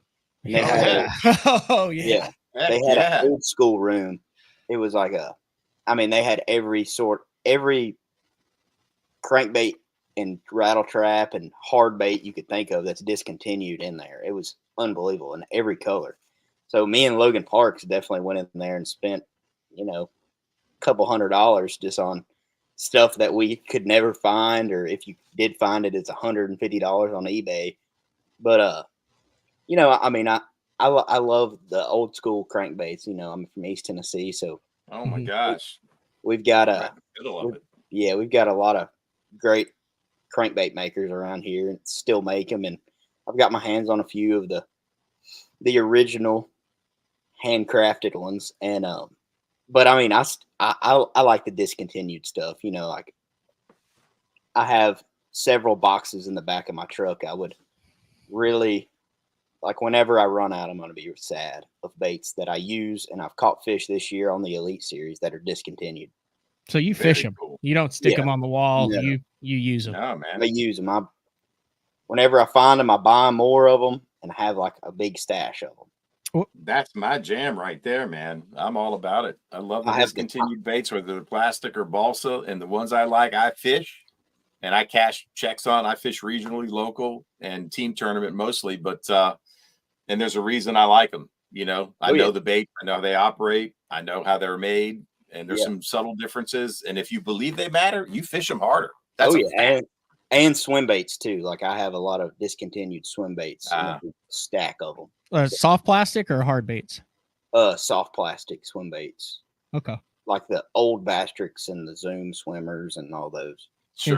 Did you get the run that doesn't get slimy? Yeah. Do you have any of the slimy run? I was actually talking with the dude. I've got some of the slimy owner. Yeah, I always take those out. I have like it's very interesting why that happened. There's like actually a different compound in it that they didn't know was going to break down with the heat because they had to change. Anyway, they got it figured out now, but like I have individual 7-inch Bastrix that are wrapped in paper napkins. And then they have toothpicks on the tail to keep them straight because of how they're dipped. You can't really like boil them because they'll like fall apart. But I have them like individually wrapped with the packets from the beef jerky in there to suck up all the moisture. There will be a time and place. Yeah, Matt, look at that. For sure. I even have a couple of the Bass Pro Ospreys, I think they're called. Oh, so that's the old Steve Kennedy one. You're familiar with that one, right, Epic Eric? Oh man, for sure. No doubt about it, man. In the good color or the crappy color? Because I've got them, but they're the purple. It's like it's not the color that Steve Kennedy threw, but it's not the purple color. I can help you with that, Matt. I got some magic dust, and it applies to Z-Man plastics very, very nicely. I could change colors. In fact, let me show you. You can change colors with the dust. Oh yeah. You watch Epic Eric at all, Robert G? Not much. Dude, you need to get on board with this. Like this dude, he is dialed in. Yeah. All right, so this is the Z-Man mullet, and that was a black back before I got a hold of it. And then, you know, the colors are hard to see, but it's got that purplescent pink. I wanted to go for like a blue bag herring, but that was a black back. I just changed that color and amped up the white pro belly. That is not the same color that it started out, and it's not paint. It's not paint. That's crazy. It's not paint. It's Z-Man plastic, takes it up nice, and it stays on. It might wear off after a day of fishing, but I'll be done by then, and hopefully with the dub. Yeah, for sure. Yeah. Interesting. Magic fairy dust. Right over there. That's awesome. Thanks. Are sponsors like knocking down your door after you went these last 3? I mean, dude, you got a lot. Like it's very hard to show your personality on live. In fact, that's probably what the conversation has been dominated on, is separating yourself in 23 and 24 from others. And on both tours, out of all of it, when it comes to rookies, I feel like you did that one of the best. You know, Kyle Patrick, a couple other guys did too, but I mean, I was feeling like a groundswell of support for the last half of the season of guys going, hey, you see that Robert G dude? Like, that dude's funny. Like, I'm kind of rooting for him. And this was, you know, all the way back at Smith and before that. And then you kicked the year off with the top 5 too. Like, did you feel that? Is that translated into a lot of momentum for 25? Yeah, I hope so. I mean, I definitely felt the love. I mean, I wouldn't say in today's time the sponsors are knocking down the doors, but you know, it's different in the professional fishing world than it used to be, I would say, with a lot of different, you know, routes they can sponsor, and it's kind of spread out pretty evenly throughout the whole industry. But I definitely had a good run at it, and gonna try to keep fishing at the top level. You know what I mean? Hey, when you were Right rolling, on. I've always liked this question. Like, did it feel easy when you went the 3 in a row? Like, were you coming in going, how the hell is everyone else not having 17 pounds? How the hell does everyone else not have 24 pounds? Like, did it just roll to where even when you were like, I didn't even have that great of a day, you're still in the top 5? Yeah. I would definitely compare it to, like, I was a big baseball player growing up and in high school and everything. It's definitely like when you're on a hot streak and the baseball just looks like the size of a beach ball. Like I definitely, all the decisions I made were just working. You know what I mean? And I don't know. Ever since I started tournament fishing, there's little stretches in every year that you get in that it's just like you're in the zone and like there's something different in your feelings. I don't know, like something deep in you, like you feel something different. And I don't know how to explain it or even put it into words, but like there's just some sort of like confidence feeling, like you're about to do good. You know what I mean? Like before you even put the boat in the water, like You and Scooter have had that too in the team tournament vibe. Like, I mean, haven't you, Eric? Like, I mean, even in a team tournament, it's that same type of feeling that Robert just described. No doubt, man. There have been moments where you just got that flow, man. It's that rhythm. There's a rhythm to that team vibe that you've got going, you know? I mean, if it's power and it's 100% power, when we won our championship, and I mean, that was a big check for a regional team tournament. That was 32.5, and then we got some bonus money. We didn't own the boat because we could sponsor boat, but it would have been upwards of 46. That's a huge regional team championship. But that day, it was flowing, and we were both power fishing. And grinding in the dirt, man, which was awesome. And when it's flowing, man. Not a lot of bites, but the right bites at the right time. So, and Scooter's fantastic on the front. And again, I might have to switch things up and go finesse behind him to generate bites. But I think that's the magic. It's the rhythm of the day. It's the rhythm of the river or lake that we're on, and you feel it. I can't describe it like Robert can, but when it flows, and you know. One of the other things I noticed, Robert, so there were a lot of large airborne smallmouth attached to light line in your in your third place finish at Champlain in the St. Lawrence. And it did not seem to bother you at all. Like, I mean, you were just like, oh, look, it's like it's jumping a lot. Yeah. It's like 5-pounder, 6-pounder. Cool. Yeah.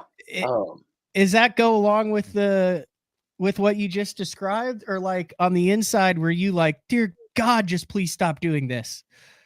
I don't know. I feel like I have with the equipment I'm running right now, I feel like I've figured out the best possible way and rod, reel, line setup, jig head, all of the whole 9 yards. Like I have it pretty much dialed in to where I trust it with 100% confidence. And it really never even crossed my mind, like, because I mean, I live on Fort Loudon and Tellico, like where Gussie won with the smallmouth. And I mean, those smallmouth for some reason on Fort Loudon and Tellico, the big ones, the ones that are over, 3 3/4 to 5-6 pounds, they're the hardest fish ever to land. I don't understand what it is about them, but like if you hook 3 or 4 over 4 pounds in the day, you're going to lose at least 2 or 3 of them because of them jumping. Wow. But me and my buddies, we've masterminded the best hook possible for landing smallmouth, jumping and going crazy and head shaking like crazy. So I felt like the hook I was throwing with the setups I was throwing was just completely dialed in, and I had 100% confidence in it. Hey, Robert, I got a question for you. I fish with Travis. He's smallmouth crush. He lives on, basically the Great Lake right now in the St. Lawrence River, Ontario. And I switched over to a 4,000 reel, and I'm loving it, man. I know everybody's all enamored with the 2,500s and the 3s. Would I move to the 4,000 XNs from Shimano? And I'm a G Loomis guy, especially with a long rod. My 7.6 Conquest is my favorite. I feel like in open water, there's nothing that fish is going to do. If I've got a premium hook, whatever hook you choose, there's nothing. I'm not going to get in trouble. So just play it right. Take your time. Exactly. Don't freak out. You seem super calm and relaxed. I don't know, man. I love that 4,000. I know I get a lot of questions because I'm a largemouth guy. I'm a river rat. And Travis has turned me onto that smallmouth piece. I want to get your opinion on that. Recently I just got some of the 4,000s extensions, and I love them. It. Oh my God, it's my favorite. I've got 2 of them, and and they're freaking awesome. It's balanced. It doesn't feel like you're saltwater fishing. No, it's not really. So lightweight. You pair it with a Loomis. Sorry, I mean, I'm pair a Loomis like knob here. Longer rod. I feel like the 4,000 to me, it has to be on a 7.3 or big longer rod. Agreed. That 7.6 Conquest to me, Matt, I could throw hair on it. I can throw anything on it, really. Not certainly like a bigger, stouter hook like on a Ned rig but those minnow type baits, and I throw them for largemouth too, like on an Okashira screwhead. I've caught some giants on that Okashira screwhead with a spark shad, just covered water, pre-spawn. Points. Sean brings up something. He says the other side, and now that I think of it, there is a lot of drag noise when you're fighting these fish. You're not you back that sucker off. I mean, it is backed off in a sense, but I mean, I'm using top of the line spinning reels. So like the drag on those are so buttery and silky smooth. It's always going to have a sound coming out. It's not like a old school reel where you got to pull the drag out. Like the drag's always going to be engaged. Like I'm using, $500 spinning reels, and those things, the drag on them is insane. Where like when I'm fishing, like it feels like it's barely coming out off the reel. But if you're watching it on live, like I've watched playbacks of the clips, it sounds like it's loose as crap. But like when you're feeling it in the reel, like it feels right. You know what I mean? It feels right for me. But like it's just those Shimano reels that like the high end Shimano spinning reels, the drag on them is so buttery and agreed and amazing, honestly. How many spinning rod setups do you have? Like if you were open your box, 3, 4, or are you a guy with 20? And then I'm also curious with Eric too, like, not a professional angler, but like what's a Rubber G versus Epic Eric, like ratio of bait casting to spinning in the box? I probably have 25 or 30 bait casters and 11 or 12 spinning reels and rods. Okay. So based still 2 to 1. But what would you say the ratio that you used this year if you were to look back on it, bait cast to spinning? Yeah, this year I definitely was more predominantly spinning. Interesting. Yeah, for me, Matt, 2 to 1. Yeah. I got 4 X-Senses, which I love, right? Yeah. And they're on a variety of rods. I've already talked about the one 7.3 to 7.6, and maybe a 6.8 if I'm skipping docks, right? But you got to know who I'm fishing with. In team tournaments, I'm fishing with Scooter. We're dirt daubers, power fishermen. So it depends on the tournament too. If we're on a herring lake, way more spinning rods versus if I'm on a river with Scooter, fishing barnacles and cypress. Yeah. I'll definitely have 2 spinnings because, a couple tournaments, the winning fish has come on a spinning rod in the last couple of minutes of the tournament. Finesse is required because those fish get their ass beat every weekend. Yeah. You got to downsize and finesse some of them up for sure. Robert also hit the 100-pound mark, the Century Club. In the river, in the St. Lawrence River. That's what I'm talking about. Not on Ontario. You were close. You're close to the lake. You think you were? It was the river. It was current. You think you were catching? You think those are lake fish that show up out of the lake on that spot? Or do you think those are river fish that go to that spot? I'm curious because I've Epic Eric, I know you know the spot exceptionally well as well. You fished it with Travis a bunch. What do you think? Where do you think those fish come from? I think they're river fish. Really? You think they're the biggest fish in the river that go to that because it's the Yes, because I've fished up there before, just fun fishing for bed fish, and I've caught like 29 pounds or 30 pounds almost of them on bed near that area. You know what I mean? So those fish have to go somewhere, and that's just like the prime location for forage for them to eat and current. It's a juice hole.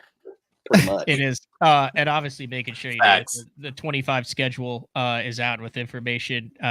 St. Clair, the only thing that's off limits for you to talk about, like strictly is that like you guys aren't going next year. Yeah, we're not going. Wow. Thousand Islands, Lake Ontario, that type of thing. So, and I think somebody commented about like I'm always reeling against the drag and whatnot. I don't know, for some reason, for those northern smallmouth at like Champlain and St. Lawrence, that's what works for me the best. Like I don't do that for largemouth like at Toledo Bend or really for spotted bass. I let them run more, but up there, dude, I feel like I just keep them pinned the best because they're constantly head shaking like crazy and just doing all sorts of movements, backflipping underwater. And it's just, I've watched it on live for a long time, watching the best of the best catch smallmouth. I feel like that's how they play them out too. So that's what I'm on. What was your experience with giant the smallmouth? results. What was your experience with giant smallmouths before you went up there? Like northern smallmouth? Yeah. I've been to the St. Lawrence. That was my 4th or 5th time. I had 3 college tournaments there, and I went up there in one of the years in college just to fun fish. Like I said, with one of my buddies, we went up there and camped out and just went bed fishing. But we actually had a college tournament, our college national championship in like 2021, the same exact time as our tournament this past year on the St. Lawrence River. So it was like the way the fish set up the exact same that time as they did in the past. Do you feel like college prepared you for the Elite Series like it was supposed to? I mean, like that's the whole thing. Like, I mean, listen, I was one of when I fished the first college national championship that I fished, there was 34 teams that fished it. It was like, my God, OU wants to come. Come on in, baby. Now you know what I mean? Now it's hundreds and you're going, you look at it, I think all 9 of the Elite Series rookies, I think, finished in the top 30 in the Angler of the Year, top 35 in the Angler of the Year points. How much of that do you feel like was college? I feel like 95% of it was the college fishing because I fished for 5 years in college, so I did it pretty good as long as I could with eligibility. You know what I'm saying? I had a COVID year. Yeah. Oh yeah. There you go. Way. But it really, I will say college fishing was the reason for my success in the opens and this year on the elites, because I mean, college fishing is kind of like the I don't know, I would say the best national team trail right now. If you think about it, it's like one step below the Bassmaster Opens to me, and it's a team tournament, and half the guys are getting the best waypoints on the lake, and half the guys or quarter of the guys are some of the best fishermen coming out, like Easton Fothergill and Tucker Smith and John Garrett and Logan. You know what I mean? Like those guys are just hammers. So you have to beat the guys with the best waypoints, and you have to beat the guys that are just like the next Kevin Van Dams, all in one place. So it really gets you used to good competition and just traveling and fishing all across new bodies of water. How do you decide who takes the front? The guy who has the boat. That's how I did at Tennessee. We didn't have. Did you have the boat? Yes. So yeah, my whole 5 years in college, I ran the boat and made all the decisions on moving spots and where we're going to fish. And my partner was basically just fishing behind me and netting.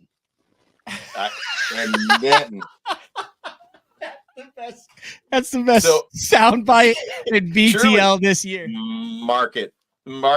So what did you have the guy do? Like, I mean, if he's netting and you're making all this, driving the boat, to catch, what would you have him do? Like, as you were talking the night before, so was it the same partner all 5 years, or 2 different ones, or 3? I had a new partner every year. You know what I mean? Oh, wow. Yeah. In my last year, I felt like it was when I really got the partner that fit me well in a team tournament aspect. The best. His strengths were my weaknesses, and it really just meshed well. But what did he do that worked for you so well from a strength and weakness perspective? He was just really good at, stuff I wasn't, like really good sight fisherman. Like he was a little bit taller than me. I'm only 5'6", and I mean, it's hard to see in murky water when you're that short with the glare. I agree. But he was really good at an advantage. Yep. So I mean and he taught me a lot about bed fishing and just that shallow water power fishing he was really good at.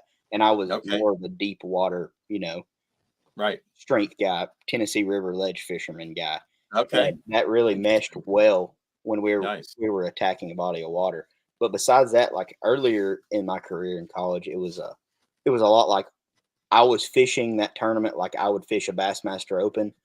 Yeah. And like the guy fishing right behind me was my co-angler, but his weight added onto our bag. You know what I mean? Oh, I like that. I treated it like that just so I could get prepared for, fishing professionally, kind of. Sure. And I feel like it helped because like a lot of the college teams now that like you have to get recruited to go to those places, they have it where like two guys both have boats and they are in the same boat. So they're alternating running the trolling motor, where I ran the trolling motor the entire career in college, even as a freshman. And I didn't hardly know anything about going to the St. Lawrence or going to Dardanelle or something.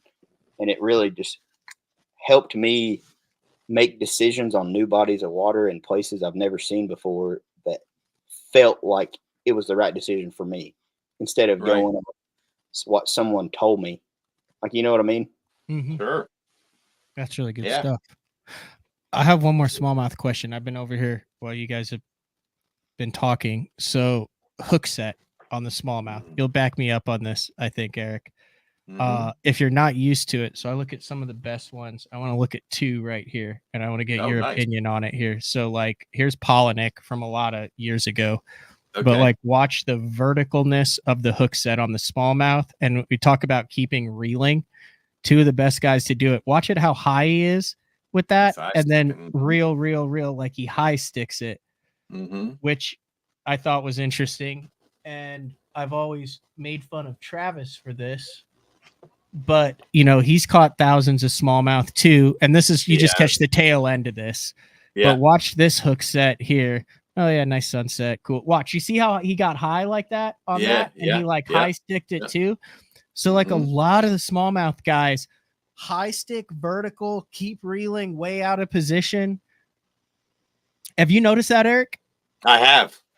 I mean, I fish with Travis, Yeah. What are your thoughts on that? And then like, it's funny because you never see a picture. I mean, Robert, you can watch yourself live. I can watch myself on Travis's video how I set the hook, but it's odd. I don't think I high stick.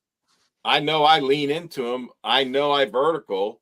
It depends on what I'm fishing. I side sweep a lot if I'm Carolina rigging, right? But I mean, I'm just trying to think the different style hook sets, right? I do not high stick. I don't do this. You don't see me do that. I know I don't do that. That would be odd to me. I don't feel like I would have control. Yeah, I'm more across my body. I'm like this. So that's what I say. Because watch, you do a very you're now granted we might be a little bit different methods here, and it might be a little bit deeper. That's what I would do. I'm a left-hand reeler, even with a bait caster, so I go that way. Unless I'm sweep setting for a different. I don't do this. Never. My arms would be all over. That would feel weird to me. I don't know. Yeah, because you keep your.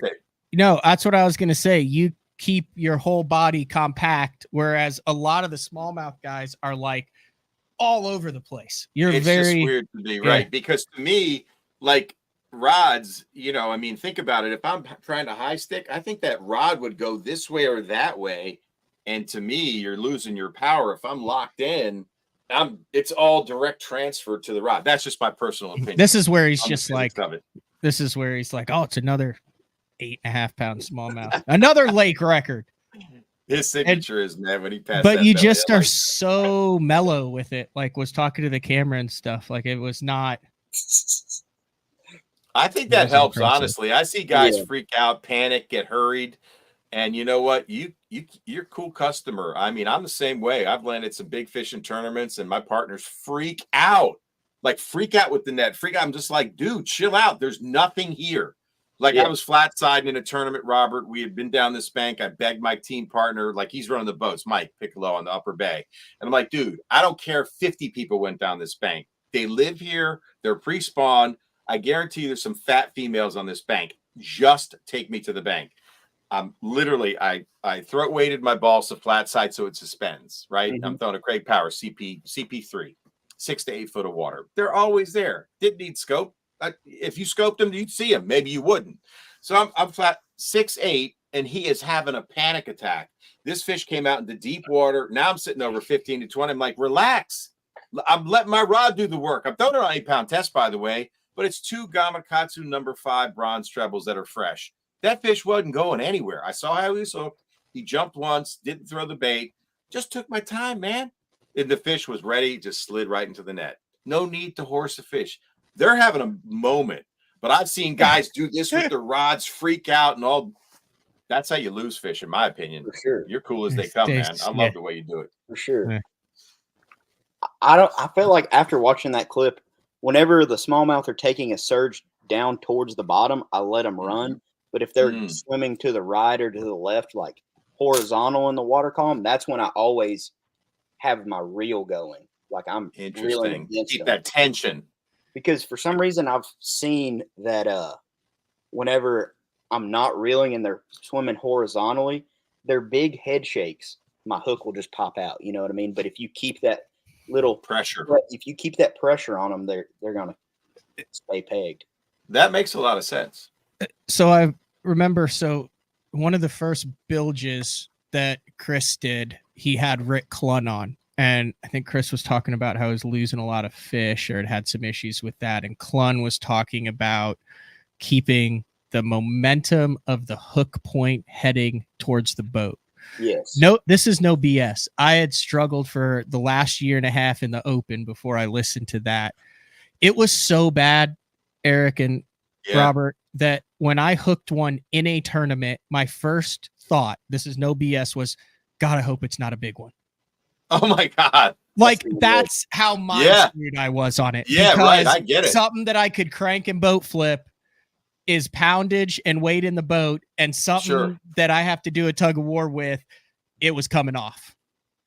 And I've talked with other guys that have gone through that. I've also talked with guys who were like, I won Angler of the Year, Rookie of the Year, and I lost one fish the entire year. Wow. And it was because I didn't change my hooks for 3 tournaments. And you're like, wait, what? So there's something weird there. So anyway, I prefaced that with, so I was like, well, you know what I'm going to do this next year is I'm going to give him the gas, because typically what I found is I never lost him on the hook set. I wasn't breaking him off. I wasn't losing him. I was losing him 3/4 of the way back. I was getting through jumps on largemouth, smallmouth spots, everything. I was fighting them. I was getting them past halfway to the boat, and then they were doing that head shake thing and pulling off. And the most frustrating time, I mean, I'm talking like multiple top 10s and opens, potential close to Elite Series qualification. This past year, I started freaking cranking those suckers. Last year and a half, ever since whenever that podcast came out. And yeah, you lose some. I lost the biggest smallmouth of my life, but I knew when it came up the 3rd time, I could tell that the hook was in the corner of its mouth, and I knew I was in trouble. Can't do that. I mean, it's going to happen on a small percentage of your fish. But as a whole, the only time I lose them now is in practice. If I don't care, I will stop reeling when those fish get 3/4 of the way back. It's right when it's that most pressure, when they're going like this or like that, and you let them turn their head. And then as soon as you turn them back, if they can get their head facing away from the boat, doesn't matter what species it is, close to the boat. So you don't, in my opinion, it's so you don't have that stretch of the fluorocarbon or whatever it is. And they're closer to the surface, so you don't have the water resistance of it. As soon as you let them turn their head away from you and then you flip it back, sucker's gone. 50% of the time.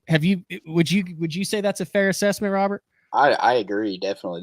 That's the trickiest little part of the landing process, is that when you're trying to turn their head closer to the boat, that's always the scariest part of the entire landing process, is like getting their head turned to where the hook's not going to fly out. Because I mean, last year in the opens at the St. Lawrence River, that's when I kind of started doing the more just try to get them in fast route than we're playing them around the boat. Because the first day of the tournament, I only had like 17 or 18 pounds, and I should have had 23 or 24.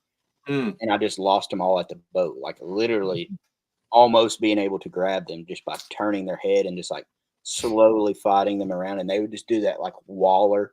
And they would always come out. I mean, Oh yeah. And I practiced. I spent weeks, up north every year. I do it and I learn more because I know it's always going to be a player.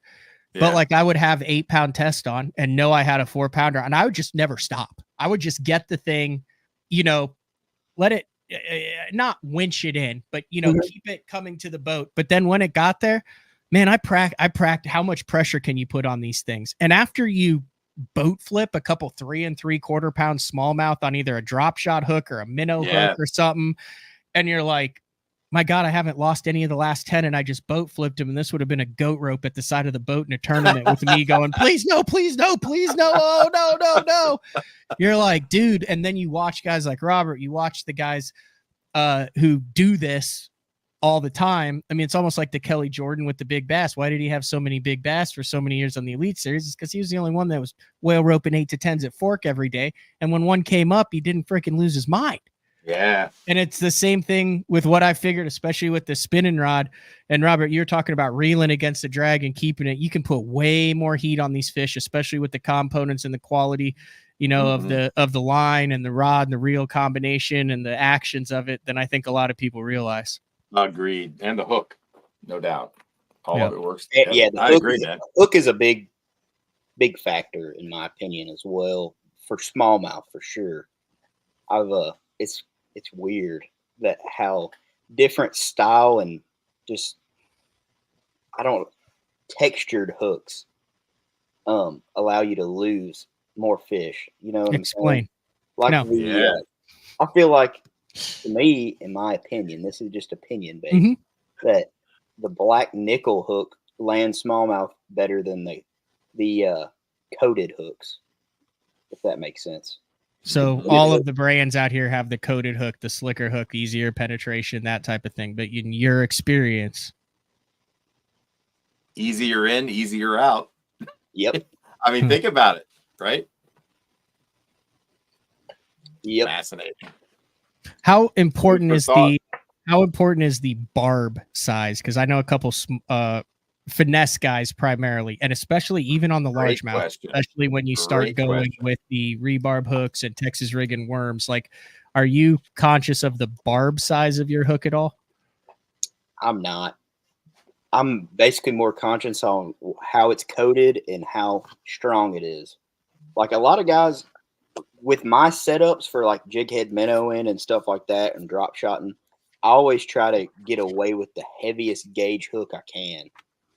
But there's a lot of guys, I mean, like Vegeta and a lot of the good minnow shakers, they use like a light action rod with a really bendy out hook. And I just can't do that. I like a heavier gauge hook with a little bit stronger rod, like so I can get them in the boat faster. That's interesting. Those are totally opposite. Yeah, like a lot of people throw a light action, but like the lightest rod I will throw is a medium light for like a real light jig head, but mainly a medium action, like a strong G Loomis medium action. I guess it's the same. Like you a G Loomis guy? I love it. Yes. If you were to ask 10 flippers or 10 crankers, you would have some crankers that say, man, the EWG trebles, they don't need it because they slap on it. You'll lose so many fish with it. You'll have other guys that are obsessed with the EWGs and be like, man, I'll never throw a round bend. You got guys that are glass, guys that are fiberglass. You got guys that are cranking with fluoro. You got guys that'll crank with mono. You got guys that only crank with 8. So it's the exact same thing with the finesse. We just have to apply those prints. I mean, same with the jig guys. Yes, give 10 guys to flip a jig. You got some guys that are like, man, I'll tell you what, you can get a lot of fish out on 18-pound fluoro, and you got other guys that are like, you're a mental case. I'm 65-pound braid all the way with a hook as big as my pinky. And some guys throw a medium heavy rod with braid to floor leader when they're flipping. That's isn't that crazy? Flipping, I've not done that. Flipping rod. The new trebles, I feel like everybody needs to try out. I mean, Ryugi, it's like the O'Shaughnessy bend style hook. Yeah, the Pierce treble. The Pierce trebles. Those are badass. Freaking good. I can't disagree. Anything else you guys want to get in here before I let you go? We're almost 2 hours in. I do need to take a break and come back and talk a little bit about what Frank Scalish, myself, Ben Milliken, a couple other guys have to offer for the Bass Fishing Hall of Fame auction that opens the 20th. Fantastic. But this has been a hell of a Great, conversation. I enjoyed the heck out of it. Thank you, man. Oh, yeah. Nice to meet you, Rob. Yeah, nice to meet you too. Keep it rolling, man. Keep it rolling. Get him jump on Monday night with Travis. Yeah, Maybe teach Travis a thing or two about those smallmouth up there. man. You know, I need. Heck yeah, dude. Heck yeah, man. I'm all about it, man. I love interesting guests for sure. You're welcome anytime on the show. I am the co-host and now the producer of the show, so I need to book some great talent. You'd be a great guest to have on. You guys could talk all day about smallmouth, man, but I'll certainly pop in a couple of questions from your Tennessee origins and your crankbait makers. And what were some of those OG baits you were searching for? So we'll save that for smallmouth crush because I know Matt's got a roll, because I like to hear why you chased them and what you liked about them. And it sounds like they're still part of your arsenal, so that's very cool because that's my jam, man. Oh yeah. Well, thanks, guys. awesome, Robert Matt. G. Thanks you for having me on. All right, see you, Robert. Fantastic, man. Dude, Matt, he's a good dude. Like I've been trying, I've been trying to get him on for a while, and then he fished the Open, and then I had him scheduled, and I totally forgot that I'd scheduled him. So he messaged me, and I was like, "Sorry, dude, I'm like out on the lake right now. I totally forgot that we were gonna film today." But then when I knew Juice was coming on to talk about his jigs, I thought that'd be like a cool little surprise for him. That was great, man. I mean, just what a great show again, man. Back to back, man, with the team stuff yesterday, did with Jeffries. I mean, just fantastic stuff. Well, heck, man. if you got 5 minutes, I'll just run through the Frank stuff, and then we'll just wrap it up. I'm here. I'm here for the whole thing, man. So if you listen to Thursday's show with Uncle Frank, we'll be live on Thursday, 8:30 a.m. We'll talk about it again. Frank was going to jump on. Frank is on the water blasting them right now. What? He should come in live. He's got an Android. You don't really... He got an Android, no earbuds. You don't really want to mess with Frank when he's on the water. So I just said, it was not like a, hey, I'll try to get on if I have good service. It was like, no, I'm fishing. Good luck with that. But dude, this is what he's throwing in, and it's so that's a one of a kind. So those are all the original paint jobs for his custom craw colors on a Norman. You can get a little bit there, all hand autographed on the bottom. Those are the original one of one paint jobs, handwritten, put in a shadow box. Like that is straight up collector's item. I mean, from crawfish he caught. So so their colors, except for the very top one, the rest of them are all, you can see St. Clair red, St. Clair chartreuse, St. Clair orange, all colors that he mined from the shores of Lake St. Clair and then turned into into works of art. So that comes with that. And then also the winner will get a half hour. Like if, let's say I've got like, whatever, Lake W. Yeah. And I'll send, we'll do Frank, you get a one-on-one kind of training session with Frank on that time of the year where he'll be like, hey, like, this and that. And then also you get to co-host episode of day 4 with Frank Scalish on BTL. So I'm bidding on that too. I'm going to be bidding all over the place, man. Dude, like I love how like he did it all by hand too. So like you can see the little foam behind it that he cut out with the X-Acto knife, and then like the Sharpie that he wrote it all in perfectly. Look at that, man. That's Uncle Frank's hand. That's awesome, man. That's very cool. Artistry. So and then what else we got? Milliken is doing his fish with Milliken for a day. Record it. You get an episode of it. An unnamed lake in Texas, giant hunting this winter. Wow. He actually just texted me today about it, and he said, hey, when does this thing go live? He's enjoying his off season. I'll be interested to see what he does next year. Yeah. You want to talk about a guy? I don't know. You want to talk about a guy who was like, went out to prove something and literally proved it? He did. Gets a classic at Grand, gets a classic in his backyard in Texas. Yep. I mean, he's not allergic to BS. He likes to get into the controversy, but like he also doesn't need the controversy, the Elite Series. Like he could say, hey, been there, done that, won an Open, made 2 classics, top tens on the Elite Series. I'm going to go Yep. do what I want to do. Or he might be bitten by the tournament bug now, like as far as at that level, and he's around for the next 10 years. It'll be very interesting to see what he does. But you get a chance to go fish with Milliken this year, and then also the Very BTL experience. That's amazing. How much did the auction raise last year? Curious question. I want to say right at $100,000. That's amazing for conservation and getting kids into conservation. And it also goes for, there's a lot of upkeep for that Wonders of Wildlife part down at the bottom, the Bass Fishing Hall of Fame. You have a lot of upkeep, boxes, redesigns, plaques, all sorts of stuff. Sure. So bassfishinghof.com. Here it is right here. And you can see it as you can look at the hall, all the different things that they're doing. Like these are some of the projects and all that. Explore. You can learn about all the new anglers that are getting inducted. Oh, outstanding. See who is inducted, the history, who we are, what we do. You can sign up for email updates, all sorts of stuff. Very cool, Matt. So anything else you want to get in here? I enjoyed it, Epic Eric. Man, no, that was fantastic, man. Again, thank you for thinking of me. Thank you for having me on. Let me talk baits a little bit, showcase some of the builders, people that I work with, the Bass Lab, man, the guests that you had on, talking about things I love, man. New baits, new creations. Robert G, good night. I think you can bid on I think I saw a Robert G jersey too.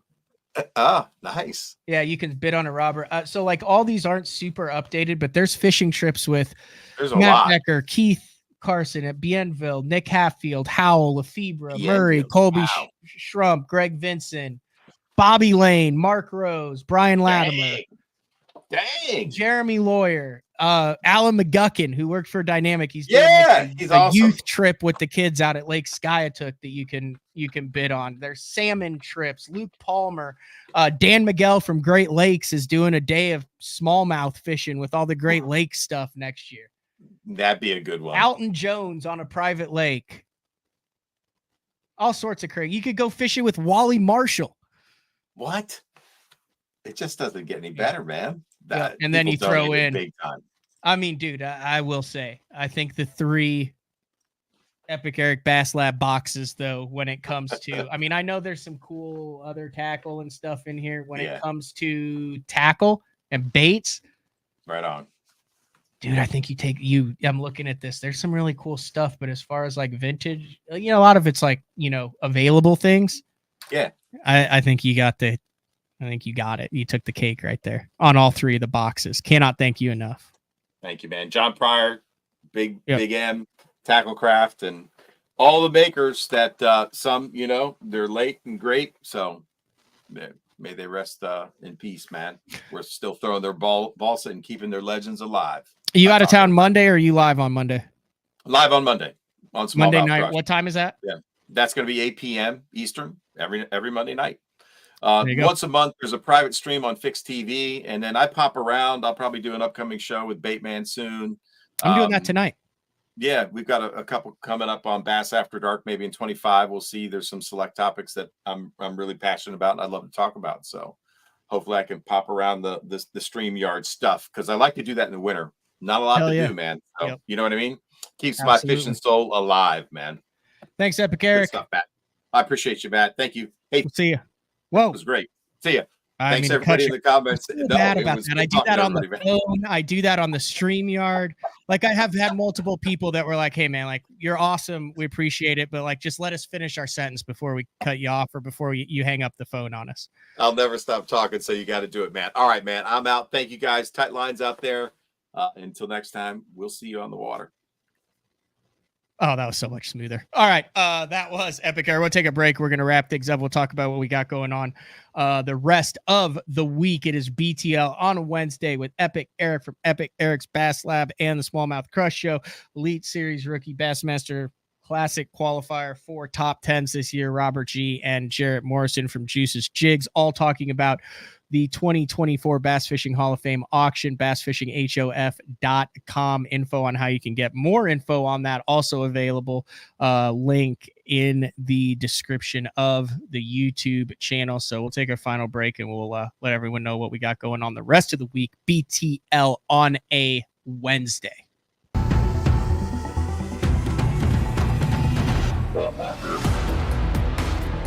Gamakatsu, the innovation leader in fish hooks, is launching Nano Alpha technology in 2024. Nano Alpha is a new finish available on Gamakatsu's most popular hook styles. It delivers 2 times slicker performance, 4 times better corrosion resistance. Nano Alpha technology makes the world's greatest fish hooks even better in 2024 to help anglers catch more fish. Born in Japan, using technology, innovation, and precision, Sunline produces the widest selection of fishing lines at the most technologically advanced line factory in the world. Manufactured at the strictest tolerances to produce victories at the highest levels of tournament bass fishing. From household names like Christie, Swindle, and Cruz, to young guns like Cook, Logan, New, and Welcher, they all trust Sunline to take them to the top of the leaderboard. Choose the line that will give you the strength to guarantee your confidence. Sunline. Yes. Fishing isn't just a hobby, it's an obsession. Whether it's blazing hot or bitterly cold, bright sunshine, raining, or even snowing, someplace, somewhere, there's a fish that's ready to bite. And as the angler, you need baits that will catch the fish anywhere, anytime, no matter the conditions. From throwing topwaters to cranking the depths, know the baits to throw. Choose Spro. Denali Fishing has me covered on the Bassmaster Opens, from their line of high-end rods, from the Android series all the way to the Tack series, the Novus series bait casting reels, all the way to the Covert series of tungsten in the cylindrical and the teardrop shapes. Denali has everything to keep me covered, whether I'm finesse fishing for smallmouth on the Great Lakes or flipping for largemouth in the slop down in Florida. The complete lineup is always on my deck and in my boxes. Denali Fishing. Have you considered purchasing new electronics for your rig? The type of mounts you choose to protect your investment should be part of the decision-making process. No matter if you prefer 1, 2, or 3 graphs up front, Beatdown Outdoors has a solution for you. Adjustable, versatile, rigid, and made in the USA. What's your ultimate electronics setup? Check out the full selection of Beatdown Outdoors products by visiting beatdownoutdoors.com. All right, big shout out to all of our guests for today as we wrap up another 2+ hour BTL. Tomorrow, live, Frank Scalish, 8:30, and then Monday, we are going to have John Cruz either Monday or Tuesday. I need to actually firm it up. So I'm actually going to Japan to look at the Sunline factory, actually see how the line is made, talk with the guys, tour the facility, learn about all the differences. I had this opportunity once before and it like killed me. I wasn't able to do it. But there's a couple of us that are going over there. I've never been to Japan before, but I just figured if I'm going to do it all in 1 year, let's do Canada a couple times, Mexico, Europe, and Japan all in a 5-month time period. But excited to do that. So we're gonna have John Cruz to come on, and then we're gonna have a lot of really good content on fishing line, the importance of fishing line, how it's made, maintenance, maintaining, what the actual differences are, what it actually means, working on doing a live show from the Sunline factory during the tour while we're over in Japan. I have no idea what like time we're there would actually translate into American time, but we could figure that out later. But like I said, if you guys have any questions about the Bass Fishing Hall of Fame, how you can bid on the auction that's opening on the 20th, I think it runs through the 26th, slide into my DMs and Instagram at Matt Pangrac. Email me, matt@basszone.com. Stay tuned to basszone.com for updates, and then I'll also include the direct link in the show. I think that's all we got for today. We'll talk to everybody tomorrow with Frank Scalish. See ya.